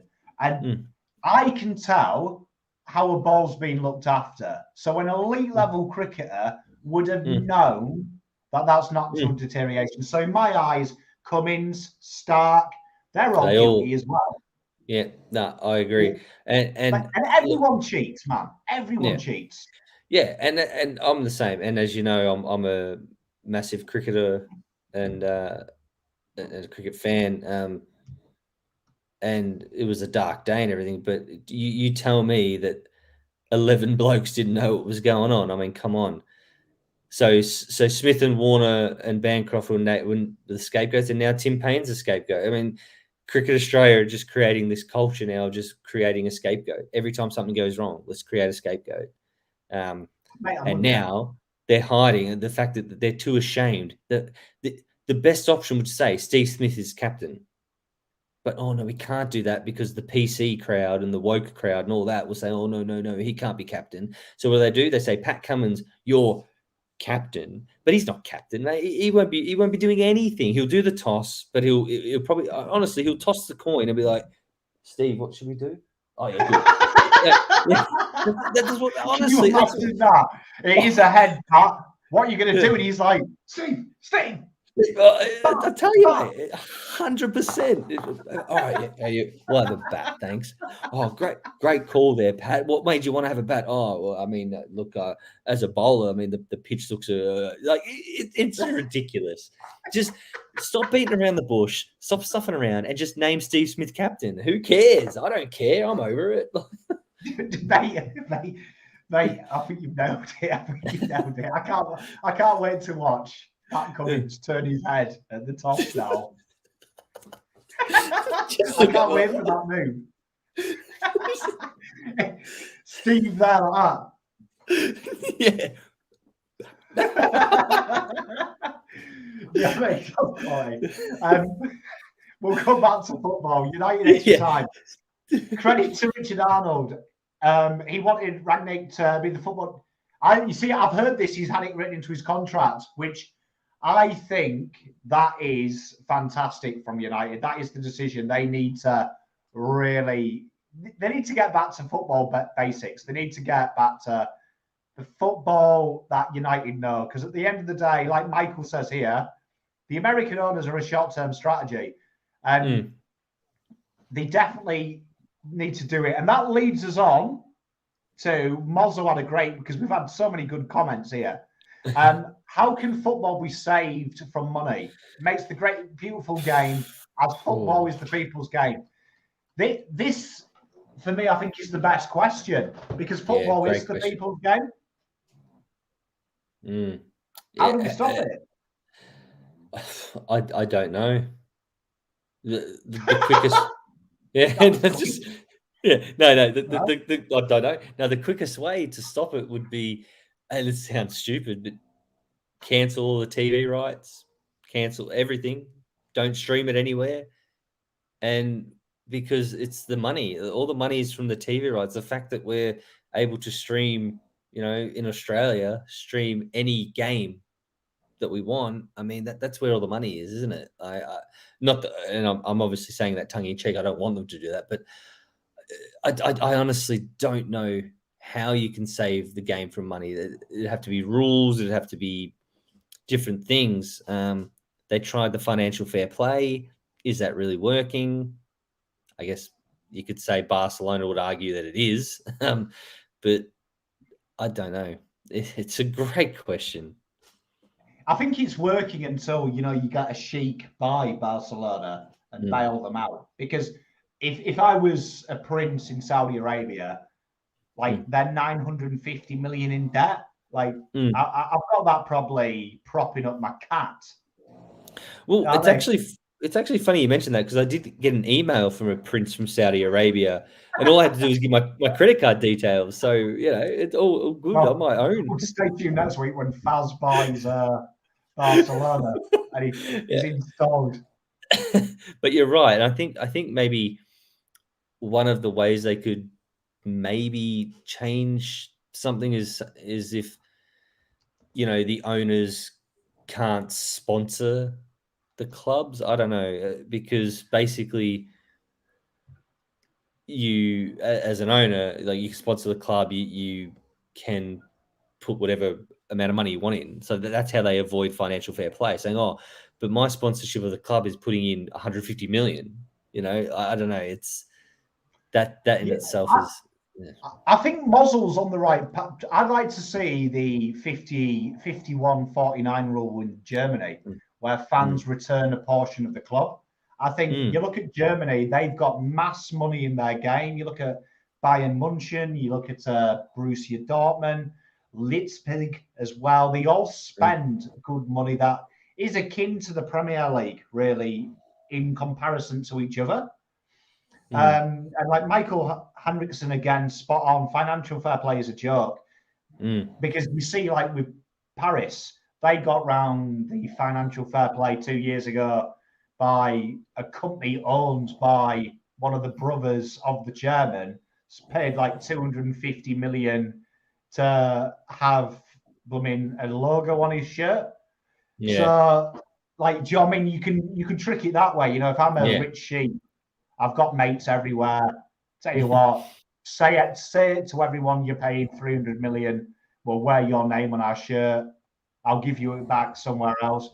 Like, I think that's the only way. And I mean, unless you become narcissistic and you keep it only English people can own the English clubs, only Spanish people can own Spanish clubs, which would probably never happen in today's world. But it's probably going to get to a stage where something has to be done. Yeah, they'll reach a tipping point, and I think we're close. I do think we're close. You see what's happening with Barcelona and the likes. I think COVID probably has brought us closer to that tipping point, to something having to change. Yeah, it's a bizarre situation of knowing what to do. I mean, the fact that you know, in the same breath where I said we're close, that a sheik can buy Newcastle and they're 10 times the richest club. That's not right. So it'd be interesting what they do because I agree with you. I think they're going to have to do something. I think eventually it'll come to a head. The problem we've got in the EPL is there's no way the EPL clubs would sacrifice anything because they need to win games of football. Do you know what I mean? Mm, They need to win games of football in Europe. yeah, and I think So that's the key there. And yeah, it's a great question because you could literally run a whole show on and asking people how would you fix it, because I genuinely don't think anyone has a foolproof plan. well, I mean, it's going to be interesting. United extra time, fires back. He's got the full football operations decisions and a spot on the board. Murto met him in 2019 and won him. That's great news, and I love this here because this is a guy that we've talked about before, Bayern Munich's manager, Nagelsmann. I'm a fan, a big fan of what he's doing and the work he's done. Young coach as well. It would be, I reckon it's only a matter of time before he coaches in the Premier League. What are your thoughts? Yeah, obviously a great manager. Coming to the Premier League, I think United's an obvious option. You think he's not going to come to the Premier League for anything other than a Big Six club. And what other Big Six club is going to be looking for a manager anytime soon? So I think, United is the clear and obvious option. I think how long's Pep going to stay at Man City? Hard to say. Klopp, Liverpool, hard to say. Tuchel, finally, that has come out of nothing from Saka. Great goal, great finish. Just when I was on a tangent too. Good timing. Take us through that, Fazz. What are your thoughts? It's Saka. Well, look, Saka, who's obviously a young lad who my heart bled for during the Euros, missing the penalty, and he got absolutely butchered on social media. So I've got a bit of a soft spot for him. It came out of nowhere. He's in a good position. He's onside. What's he done? He's great pass just onside, and he's literally turned the Newcastle defenders inside out. No one's covering him. 6s and 7s, kick across, great finish. Shades of Mason Greenwood's goal against Newcastle. Yeah, he absolutely buried. Was it Kraft that he's buried there? Great finish. Yeah, it's a great finish, but one of the Newcastle defenders he buried, absolutely buried. So, well, here we are, blue abroad. He's excited. Saka's got excited. Tell you what, Bukayo Saka definitely someone that is underrated. I like him. I really like him. I've always rated him, and I think, look, I've always been the defender for the downtrodden, I guess, going for West Ham, going for Carlton, the Hornets, the Panthers. Every team I go for is rubbish. But so I've always been a bit of the defender for the downtrodden. I think the pile-on that he copped from the Euro final was sickening. And I think he's horrendously underrated, and he's going to be a bloody good footballer. It is my favourite thing to watch at the World Cup, because like when inevitably England go out, like one day they're heroes, and then when they go out, they're saying they should never play for the country again. It is my favourite thing in the world, I've got to say. Look, and I think the era of social media, and that I cause a little bit of trouble on Twitter sometimes. I like to get a little bit when I'm at work and the kids are working. Well, I'm a teacher, for those who don't know. The kids are working quietly. I'm like, I just might get on Twitter and throw a grenade out before recess or something. The vitriol on Twitter to some people with social media is just it is good. It is good. You've had some good ones, like blowing bubbles is more iconic than never walk alone. I stand by it. It has to be. I don't argue anyone. All the people want to comment? Forever blowing bubbles. You tell me why Never Walk Alone is better than Forever Blowing Bubbles, because you're wrong. Forever Blowing Bubbles is much better. I can't wait for this feedback. I can't wait. Nagelsmann yesterday, United fan, have someone who will run the club properly and organised. Tell you what, be worried, Fazz. United are back. United extra time has got us back. We are back. Oh, you're back. All right, cool. Well, we're keeping that 4th spot warmed up for you then. One good thing about Arsenal is the academy. Tell you what, you've got to say, like Arsenal were a bit like United, I think, in the terms of they've lost a guy that has been a coach for a long time. And what I have appreciated about watching Arsenal is the Emery appointment, I think, was destined to fail. Like, as soon as I saw Emery, I was like, this guy is divisive at every club he's been at with players. And they're going through a phase from probably one of the greatest coaches of all time to and having to adjust. I think the Arteta one is what Arsenal should have done, what United should have done first time. Young coach and said you've got 6-7 years, which is looks like what Arsenal are doing with Arteta. That is the only way you can get yourself out of the shit. And it'd be interesting to see what Arsenal do, because I thought they did well to keep on to him. First 5 games, relegation favourites, weren't they? But they backed him in. Yeah, I mean they were just when they played Norwich early on the season, it was the battle of the bottom 2, which was hilarious. But I think you're right. I mean, I've got full respect and admiration for Arsenal because they've got their man. They're sticking by their man, and I think there's no quick fixes in sport. If sport in any sport has taught us anything, it's that you just can't have a quick fix. You just can't throw money at it and it be like, oh, fantastic, it's all good. But yeah, so I agree 100%. Same with United. I mean, you went through manager after manager after manager. At some point, you've just got to pick a bloke and say, you've got the time, do it. And we back you. As long as you're meeting key indicators, then we'll back you. Mate, spot on. I mean, the thing is with United is I understood why United was so, standoffish and was so like, we need to get the results. I was always against sacking David Moyes because I thought Moyes needed at least a year. Woodward didn't have a clue, and he still doesn't have a clue. I think what Arsenal have done is they backed as well. More importantly, backed Arteta with the vision. Yeah. The signings have been good. Do you know what I mean? You can see their Arteta signings. Like United spent 3 years just signing the biggest name who was willing to leave the club. Look at Di Maria. That was destined to fail. Di Maria's not a Premier League footballer. Sanchez. Going Sanchez.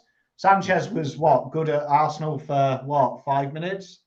Yeah, and I think you're right that the David Moyes situation at United, I mean, he ended up having a better win record than Van Gaal or something. I can't remember the stat, but I remember seeing something pop up. David Moyes got sacked for less than this in what Van Gaal got before he got sacked. But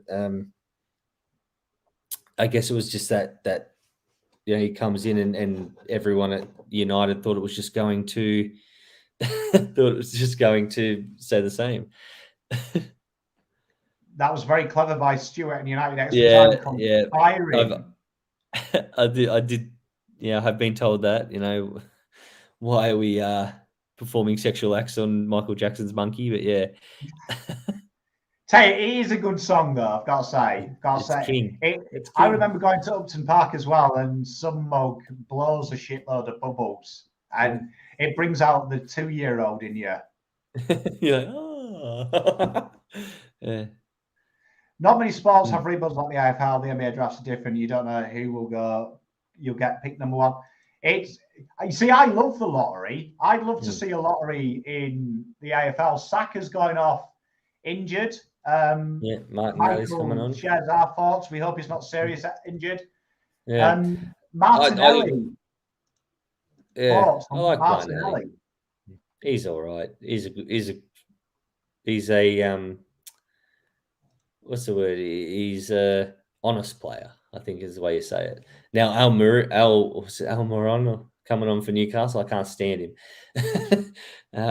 Don't like his face, but he with is the lottery, one of the most overrated players in the Newcastle team. He looks like Pac-Man. Newcastle fans go off about him. Yeah, no, he looks like Pac-Man. I tell you, look at his face. He's just looks like Pac-Man. But with the lottery, I agree with you. I love the lottery. The lottery is a great thing. I think I'd love to see it implemented in the AFL at some point. You know,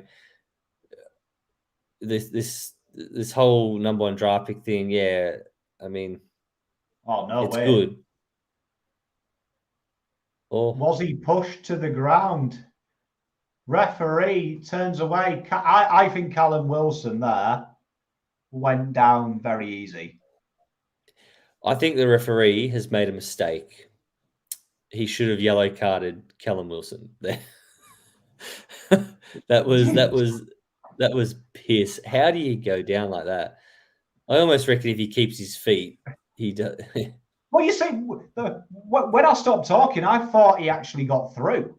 Like, I actually thought he's beating him here. He's in the middle of them. He's just got to dink that over, put it in target. But I don't know why he went down. Yeah, that was bizarre. But I hate Callum Wilson, so it doesn't bother me. Well, I mean, he's been big and tough. I'll tell you what, ball's come in though. What a finish! If that's offside, that is filthy. Martinelli. We picked him up as he came on. Martinelli has absolutely put in a peach. That was a goal and a half. It's a cheeky finish. Alan John there, getting excited. It was well, I did say he was an honest player. I like him. That's a quality finish, but we could talk about the finish, but the ball was just superb, absolutely superb. I tell you, it's an absolute. He's well onside. We've been complaining about modern day crossing, but I'll tell you what, Tommy Arsu there has absolutely delivered a ball and a half. What a run though as well from Martinelli. He's left him from there. It was beautiful from him, and I couldn't be happier. I really like him. Looks like a good lad. What a finish! That's a great finish, and 2-0. Game over. Pack your bags, fellas. Yeah, Newcastle. The Newcastle are rooted to the bottom of the table. You two support Tim Cobs. I'll kiss you both on the lips. Thanks. What's the score? I'm guessing he's had a few beers. We've got an F. Yeah, big cause. He's loving a few beers. Well, Corey, be happy to know Arsenal are winning 2-0. Yeah, well, I mean, you're doing well. You're doing well. What chance have we got to look forward to next year? We'll have a few because the Watchalongs will be coming back. As Terry will be very excited. I'd imagine he's chanting his heart out at the moment for Arsenal. I'd imagine Eddie Howe as well. Just before that passage of play, what led to that was Callum Wilson going down easy. Like, surely that's going to be looked at because did he have to go down? I don't think he did. He was definitely looking for the penalty. Yeah, I thought it was a bit soft from Callum Wilson, to be honest. And yeah, the rest is history. Yeah, I'm looking forward to your watch-alongs for the Carlton games. I'm going to definitely tune in and wait for my comments. I'll give a good bit of banter. Well, I'm hoping to get some more opposition ones on this year as well. Getting some more Swoop Luke types. Yeah, Swoopy Luke. He's a funny bloke. Love him. We love Swoop Luke. Yeah. We do love Swoop Luke. Got some tats, so shout out to Swoop Luke. He got a Spider-Man tat yesterday, so that was good to see. Rangnick finding Kimmich for 500k. Haaland. Yeah, I mean, he's got a pedigree. He's got a pedigree. So as Ramsdale makes a great save, and Corey's now giving it to me. I never believed in Ollie. Fazz will back me on this. I was never a fan. I'll back you there. You were always Ollie out. And yeah, for some reason, I still can't believe he stayed there 3 years. My favourite all time, and it's just, I guess it's because he's a dog, but Rio Ferdinand, when you slap the contract on the table and you get him to sign a lifetime deal because Ollie's at the wheel. And mate, that is the best video you'll ever see. Because you know what? I can't stand Rio Ferdinand. Obviously biased, but I remember when he said it as well, and I was yeah, like, oh, for it fuck's was so sake, good. man. It was so good. The worst thing I've seen from United though is the last 2 weeks, right? And it was the video of him crying. Yeah. I don't know if you've I seen don't it. They think, did no, he did an exit interview and he mentioned Michael oh, Carrick and yeah. he burst into tears. Yeah. Like, so hang on, you've just sacked a bloke and you've asked him to do an interview for your social media. That makes no sense. I can't believe he And agreed to do it. and that's the problem with United. Like Ollie's been used as an absolute scapegoat for me. Has been Yeah. used as a scapegoat for the incompetence of the board. Like they've made mistakes. They're parading him out now, so everyone feels a little bad because we all love Ollie. But the truth is, we're Manchester United. You don't put Ole Gunnar Solskjaer, a guy that got Cardiff relegated, in charge of the club. Like you do stupid shit. You expect stupid shit. As honestly, Mbangiyang Oh, couldn't finish a dinner made by his nan. Tell oh, you. get him off. Get him off. That But was, United have yeah. made the mistake. Like honestly, the last 3 years, and I say this to United fans, and they get upset all the time. Can't blame the board. We're stupid. Like Jose, right, was the best coach we had, right, and they should have backed him like they did Ollie, but they didn't like his style. Why appoint him? Is my question. He's the most defensive coach we've ever seen. Yeah, and you knew what you were going to get with him, and I think look, there's plenty of people out there. A person we know quite well, who says that Ollie saved United and put them in a better position than what they were in, and all that. But the reality is he's not a Manchester United manager. Like he may have scored that wonderful goal or a couple of wonderful goals in the 90s or whenever it was, and yes, he'll always be I wouldn't call him a United legend by any stretch, but he'll always be a United player. And but no, you're right. You do not appoint the man who got Cardiff relegated as your manager. That's not what United do. Mate, I'm with you. I'm with you. And like, I hate to say it, as Lana, yeah, we all love Swoop. Yeah, love Swoop. And Swoop secretly loves Carlton fans. God bless him. United small club thinking. They're big, and this is the problem. United it's the same with Carlton. It's not 1995 anymore. No one gives a shit about us. Like you've got to drop the arrogance and sometimes just go, look, we're fucking shit. Yeah, but we don't want to be shit anymore. How do we stop being shit? And that's why I know United Extra Time's excited like me. Hopefully, Ralph is the man that starts the process where we go. It's process. Fergie was about process. It's not recreating Fergie. It's recreating his success. Yeah. And I think you're right. And you make a great point. I mean, there's going to be a whole generation coming up now who won't even know what Fergie's United was. They won't even know. It'll be a old wives' tale. You know what I mean? It'll be a myth, a legend, if you will. Sorry, not a myth, a legend. It'll just, what's Fergie time? Dad, Granddad, tell me about Fergie time. What does that mean? You know, so at some point you've got to move on from it. Just like I said, Carlton. Just like we've just got to move on from the 70s and the 80s. Is what we did. Well, it's not what we do now. And I think United are in a very similar position. Mate, I'm with you. And I mean, it's just, I mean, I've already started doing it. Like my son the other day, we were talking about football, and he's really into his footy, and he was telling me, tell you what, them deflections sometimes go in. It was like, oh, Dad, KDB got to be the best passer in football. And I'm like, oh, mate, you should have seen a guy called Paul Scholes. I was like, that guy could pick a pass. He was pretty good. I was like, Stevie G wasn't bad either. He could play a ball. So could Beckham. But like, I was saying these players, and he like looked at me like he was lost, and then I realised you're 7.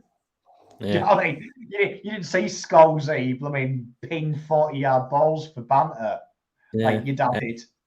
And I mentioned it earlier on when every Christmas I get in a almost punch-ons with my old man and my uncle about who was better, Jezelenko or Fev or Bazusto or or to me Judd's the best Carlton player I've ever seen, and my uncle, my dad, he doesn't have nothing on you, and I'm like, it's the same argument I'll have with my kids as they start getting older. Unfortunately, my daughter's favorite player was Eddie Betts. I still haven't broken the news to her that he's not playing next season, but it's just the generational things is tough. But I think on the United point, it's a club. I even see these 20-year-olds, even younger, even late teens, early 20s, bragging about how powerful United are. I'm like, boys, you didn't even see it. Don't talk to me about how good they were. You were still bloody swimming in your dad's ball sack before when United were brilliant. Like mate, and you see it. The smallest club mentality you ever see is, and Bangayang gets a yellow card for one of the worst tackles I've ever seen. Yeah. As a former striker myself, I know it's hard to tackle, but shit, that was bad. Lacazette comes on. To reiterate Steve and Roy Keane's point a long time ago, if Lacazette is your captain, you've got fucking issues. He's just taking the captain's armband. Yeah. It's not great. I love this here. What Stuart says, Carlton had a great foundation, 70s, 80s, and 90s, but our big mistake was not adjusting with the times. Yeah. Like you hear it, like our mutual mate of mine talks about bringing the Fergie way back, right? Mind blowing. You can't. Fergie is an anomaly. I've watched football for 36 years, and I tell you what, that 90s, noughties was the greatest time in football management, right? Because you had Wenger, absolute genius, right? Young Jose, absolute revolutionary, changed the game. No one played like that. You had Gerard Houllier, right? Who is probably the best manager never to win a Premier League title. The guy was an absolute genius, And then you had Fergie. He was a freak, man. Freak. 4-4-2, counter-attacking football. It seemed to work at home and away. You're in a privileged position, but you can't recreate that. And you're starting to see the wonderful thing about Jose and what he's doing at Roma. He's starting to bring an aggressive game plan. But you look at Pep and Klopp, these guys, if Fergie played now under his tactics, they'd get battered. Oh, yeah.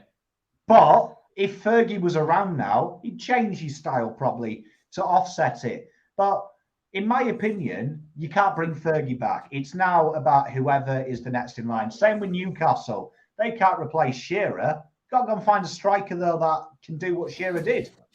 Yeah. And you're spot on. It's about changing with the times. I think that post just before about saying Carlton's biggest mistakes was not changing with the times. And I think that seems to be United's biggest mistake at the moment. Just stop trying to find the fix, the quick fix. It's eerily similar to Carlton, to be honest. But stop trying to find that quick fix. Just do the hard yards, get the right person in, and be done with it. And if it works, it works. Fantastic. If it doesn't, then you move on to the next person. But trying to find quick fixes all the time is not going to recreate Fergie. Sacking Moyes, then sacking Van Gaal, then sacking Mourinho is not going to help anyone, Sometimes you've got to cop the beating. As my pop used to say at school when I used to get bullied or something, sometimes you've just got to take the beating.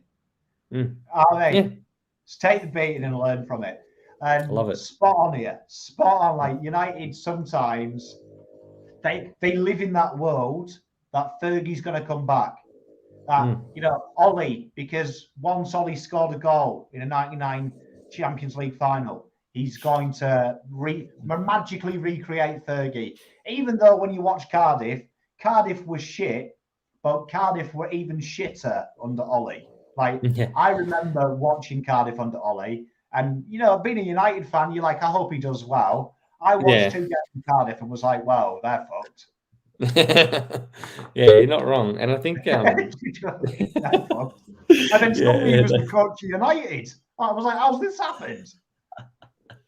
yeah, and I think look to use another AFL example, you've got Sam Mitchell taking over Alistair Clarkson. I mean, the Hawthorn supporters are just assuming that just because Sam Mitchell played under Clarko, he's going to recreate what Clarko did.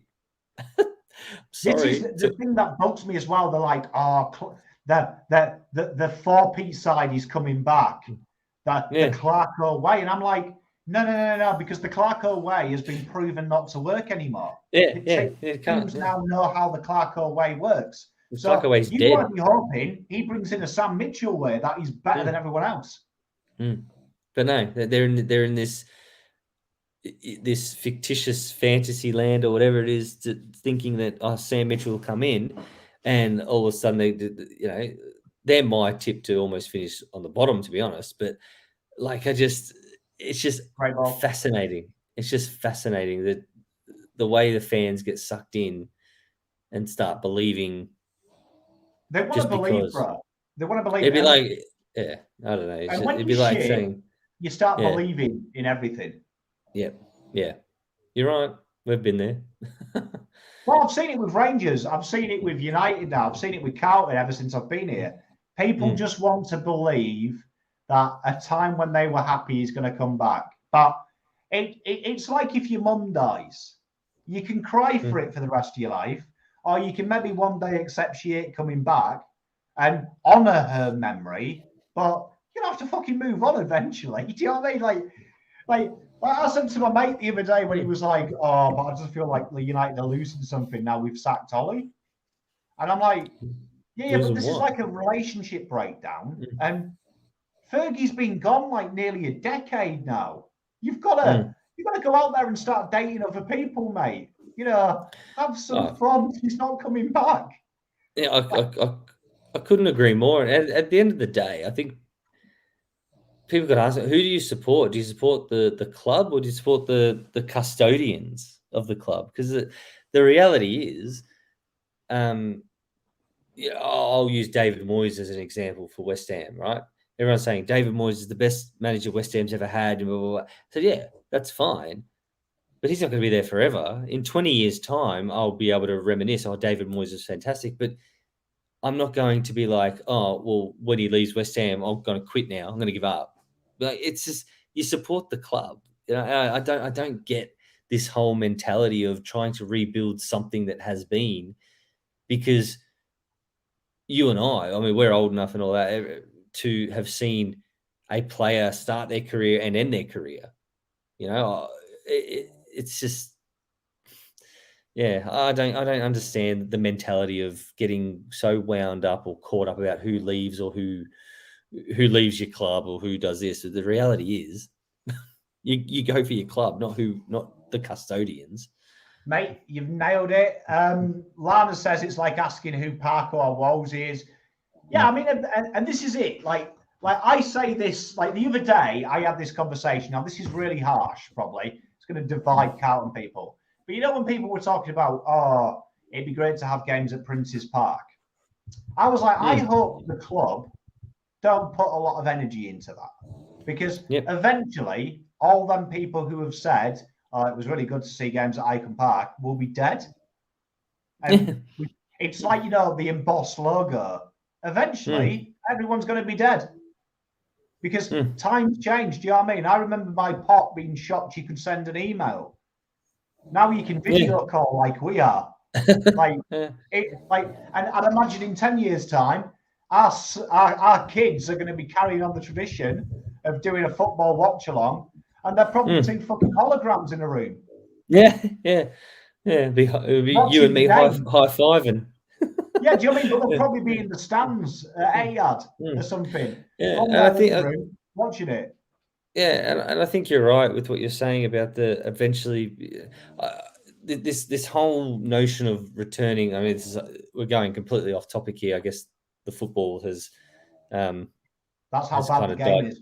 Yeah, but this whole notion of returning to Prince's Park, I get it.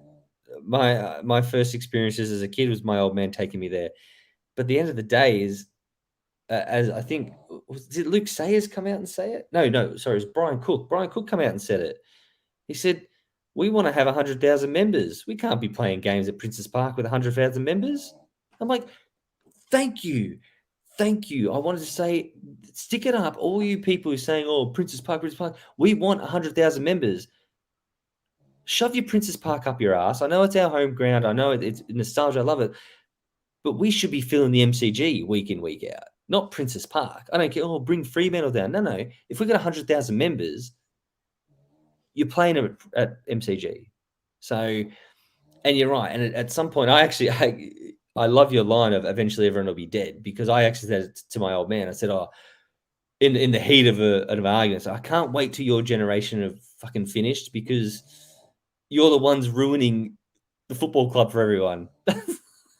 Mate, I'm with you. And it's the same with United. Like, United are saying, oh, I want to bring back this. You get Carlton fans say, I want to bring back this. How about instead of bringing football back to Princes Park, you win a fucking premiership? How about United, instead of bringing back Fergie way, they bring back what Fergie used to do, win fucking games of football, right? That's what I want to bring back. Do you know what I mean? Whether you do that by playing a 5-4-1 or a 4-5-1 or a 3-5-2, couldn't care. You know what I mean? Because winning's everything. Whether Carlton do that by playing South Australians, because Sticks was a South Australian, we should look for South Australians, or they do it with 22 Sudanese players. Couldn't care less. Do you know what I mean? They could win the flag at Optus Oval or Princes Park. Do you know what I mean? On my back garden. Don't care, just win the game. Yeah. It's fascinating what people get so caught up in. Lacazette has rounded the keeper and managed to. That was ridiculous. I don't even know what he did there. But yeah, it's amazing. I get so fascinated by what people get caught up in. I mean, when you have kids of your own, I think it really puts it in perspective, because you think, my dad would talk to me about, Trevor Brooking and all this stuff, and I never saw them. And I talk about, Scott Parker and all that, and my daughter never saw him. And you know what? She's at an age, she'll grow up, it's just, Upton Park's a perfect example. I've been to Upton Park, beautiful, right? My daughter will never get to go there. When she's grown up, when she's my age, Upton Park, what the fuck was Upton Park? What do you mean? You got West Ham played that? Old boat home's built. Yeah. She'd be like, is that where Pa is right now? We go to Upton Park every week to see my Pa. Like, no, but it's they get to say, she'll be like, what's Upton Park? What West Ham played in that small shitty ground. And I know that'll upset people, but that's the reality. That's what we're in. At some point, you hit the nail on the head. Clearly, at some point, all these people will be dead, and what lives on is the club. What lives on is all that. The pushed out monogram or whatever, which is getting a big roundup on the social. I couldn't care less if we wore fucking tutus. Just win the game of football, for God's sake. You see, United extra time, I love him already as a United fan. Turn it into a well-oiled machine. Like, you want to bring back the past. Fergie's was winning.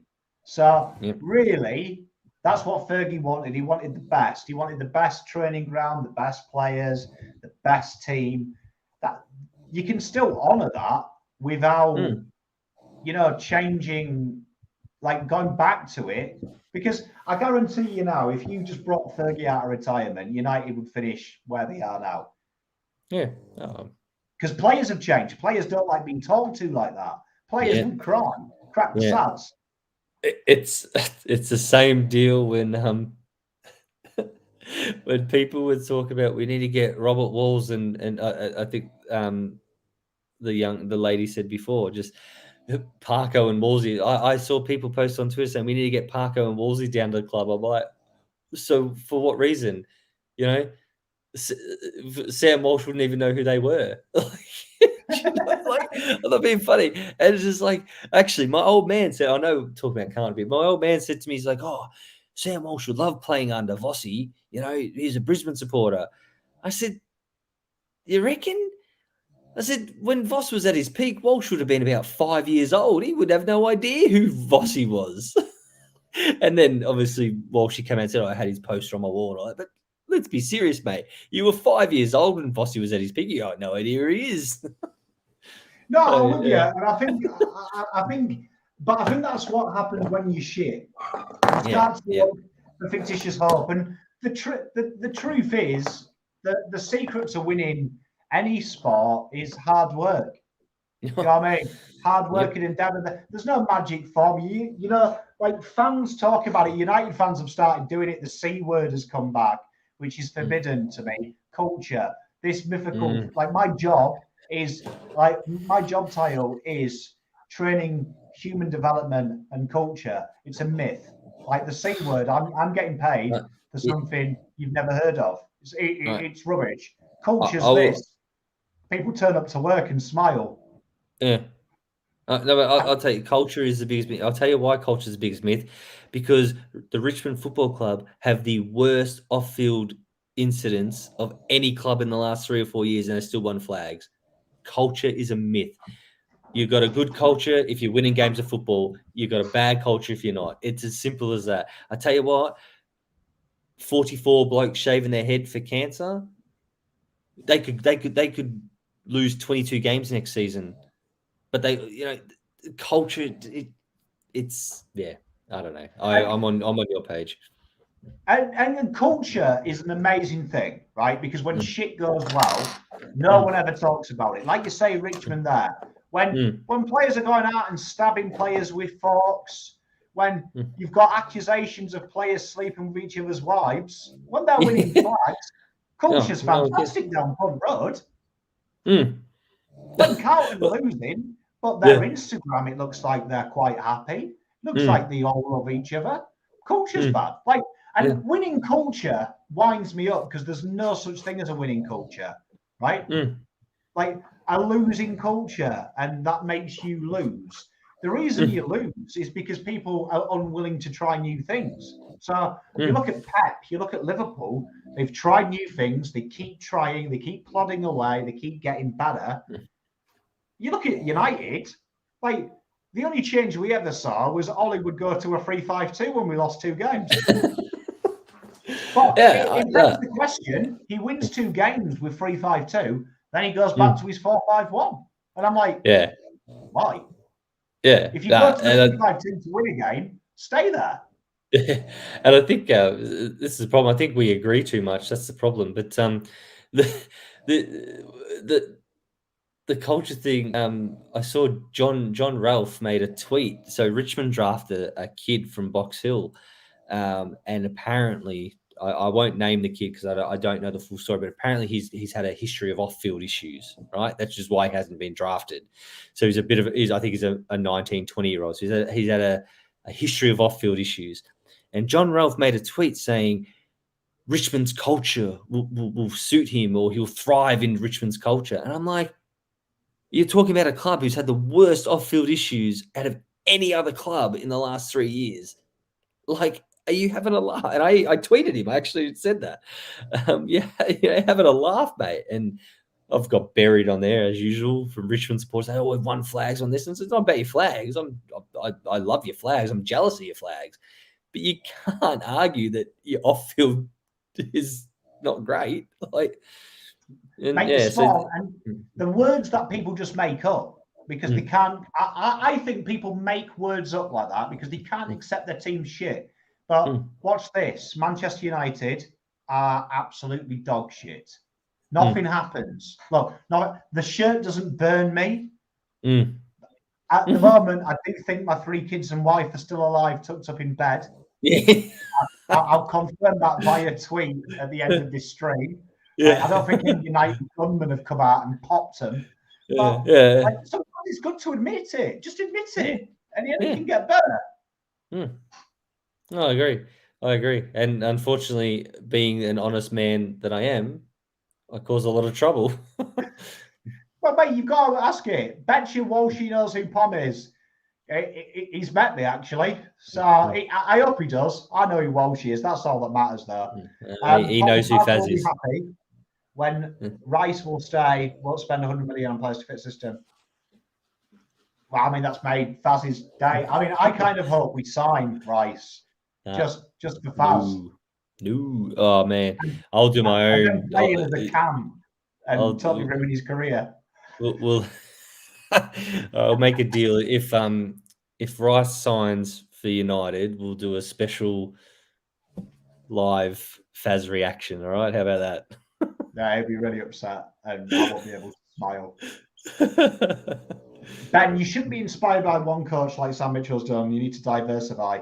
Yeah, you see, this is my thing as well, right? And he's nailed it. Ben, great thing.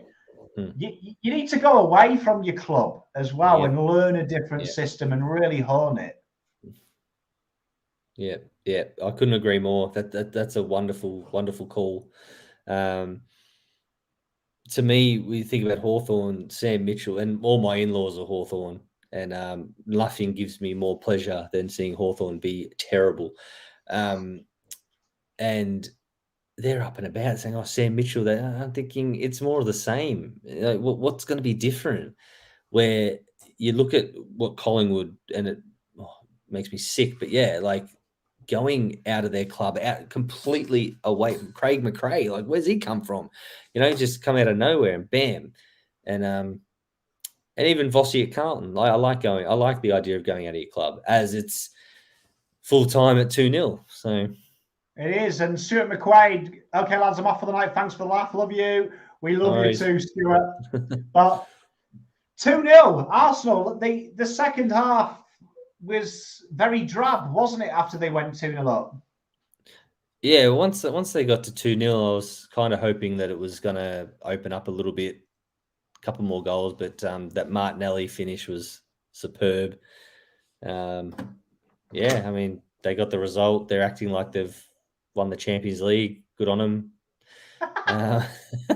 But I think the real question is Newcastle. They're rooted to the bottom of the table. What's going to happen there? Well, I mean, I think if I was Newcastle, I'd look at that game and there was glimpses of quality. There was enough there if I was Newcastle to watch that game, and I wouldn't be hitting the panic button yet. Because I think you can see there's a vast improvement for Steve Bruce. They did have a couple of chances. They did look dangerous when they got the ball. Arsenal are a possession-based side. But they definitely need to recruit in the summer, don't they? 100%. Like 100%, big style. Yeah. But I think Newcastle, even if they do go down, I mean, their fans should be in a position where they're not going to be stressed out, because even if they do go down, they're going to come back up. They've got the money, like they're going to come back up. The owners aren't just going to all of a sudden sell or something because they get relegated. Like, they will come back. And look, their fixtures, Norwich, Burnley, I mean, they've got 2 winnable games in the next 2. If they lose to Norwich next game, I think it's yeah. Well, I think the thing if I was Newcastle, it was 2 good goals. Yeah. That beat them. All year they've conceded shit goals. Do you know what I mean? Goals that you look back at and you're like, how did that happen? But they've been beaten by 2 moments of sheer quality tonight. Yeah, I agree. Great goals. So, yeah. Well, anyway. I mean, that's it from me and the big Fazz dog. We'll be back next week. What fixture have we got next week? Oh, tasty one. West Ham Chelsea. There could be some choice words there if we. I'm excited about that one. I didn't know that. That's a surprise to me. I've just checked it and I was like, tasty fixture there. Yeah, pumped. I'm pumped for that. I can't wait to watch that one. That'll be a good game as well. I mean, imagine how insatiable you were going to be if you do the unthinkable. I might just get the old shirt off and. Imagine last-minute winner from Declan against his old club. I'll send a Tim Payne pic to every person who follows if Declan Rice scores the winner. Oh dear. Well, thank you very much for everyone for joining us. We'll be back next week. West Ham, Chelsea, biggest game in football. Cheers. Cheers, everyone.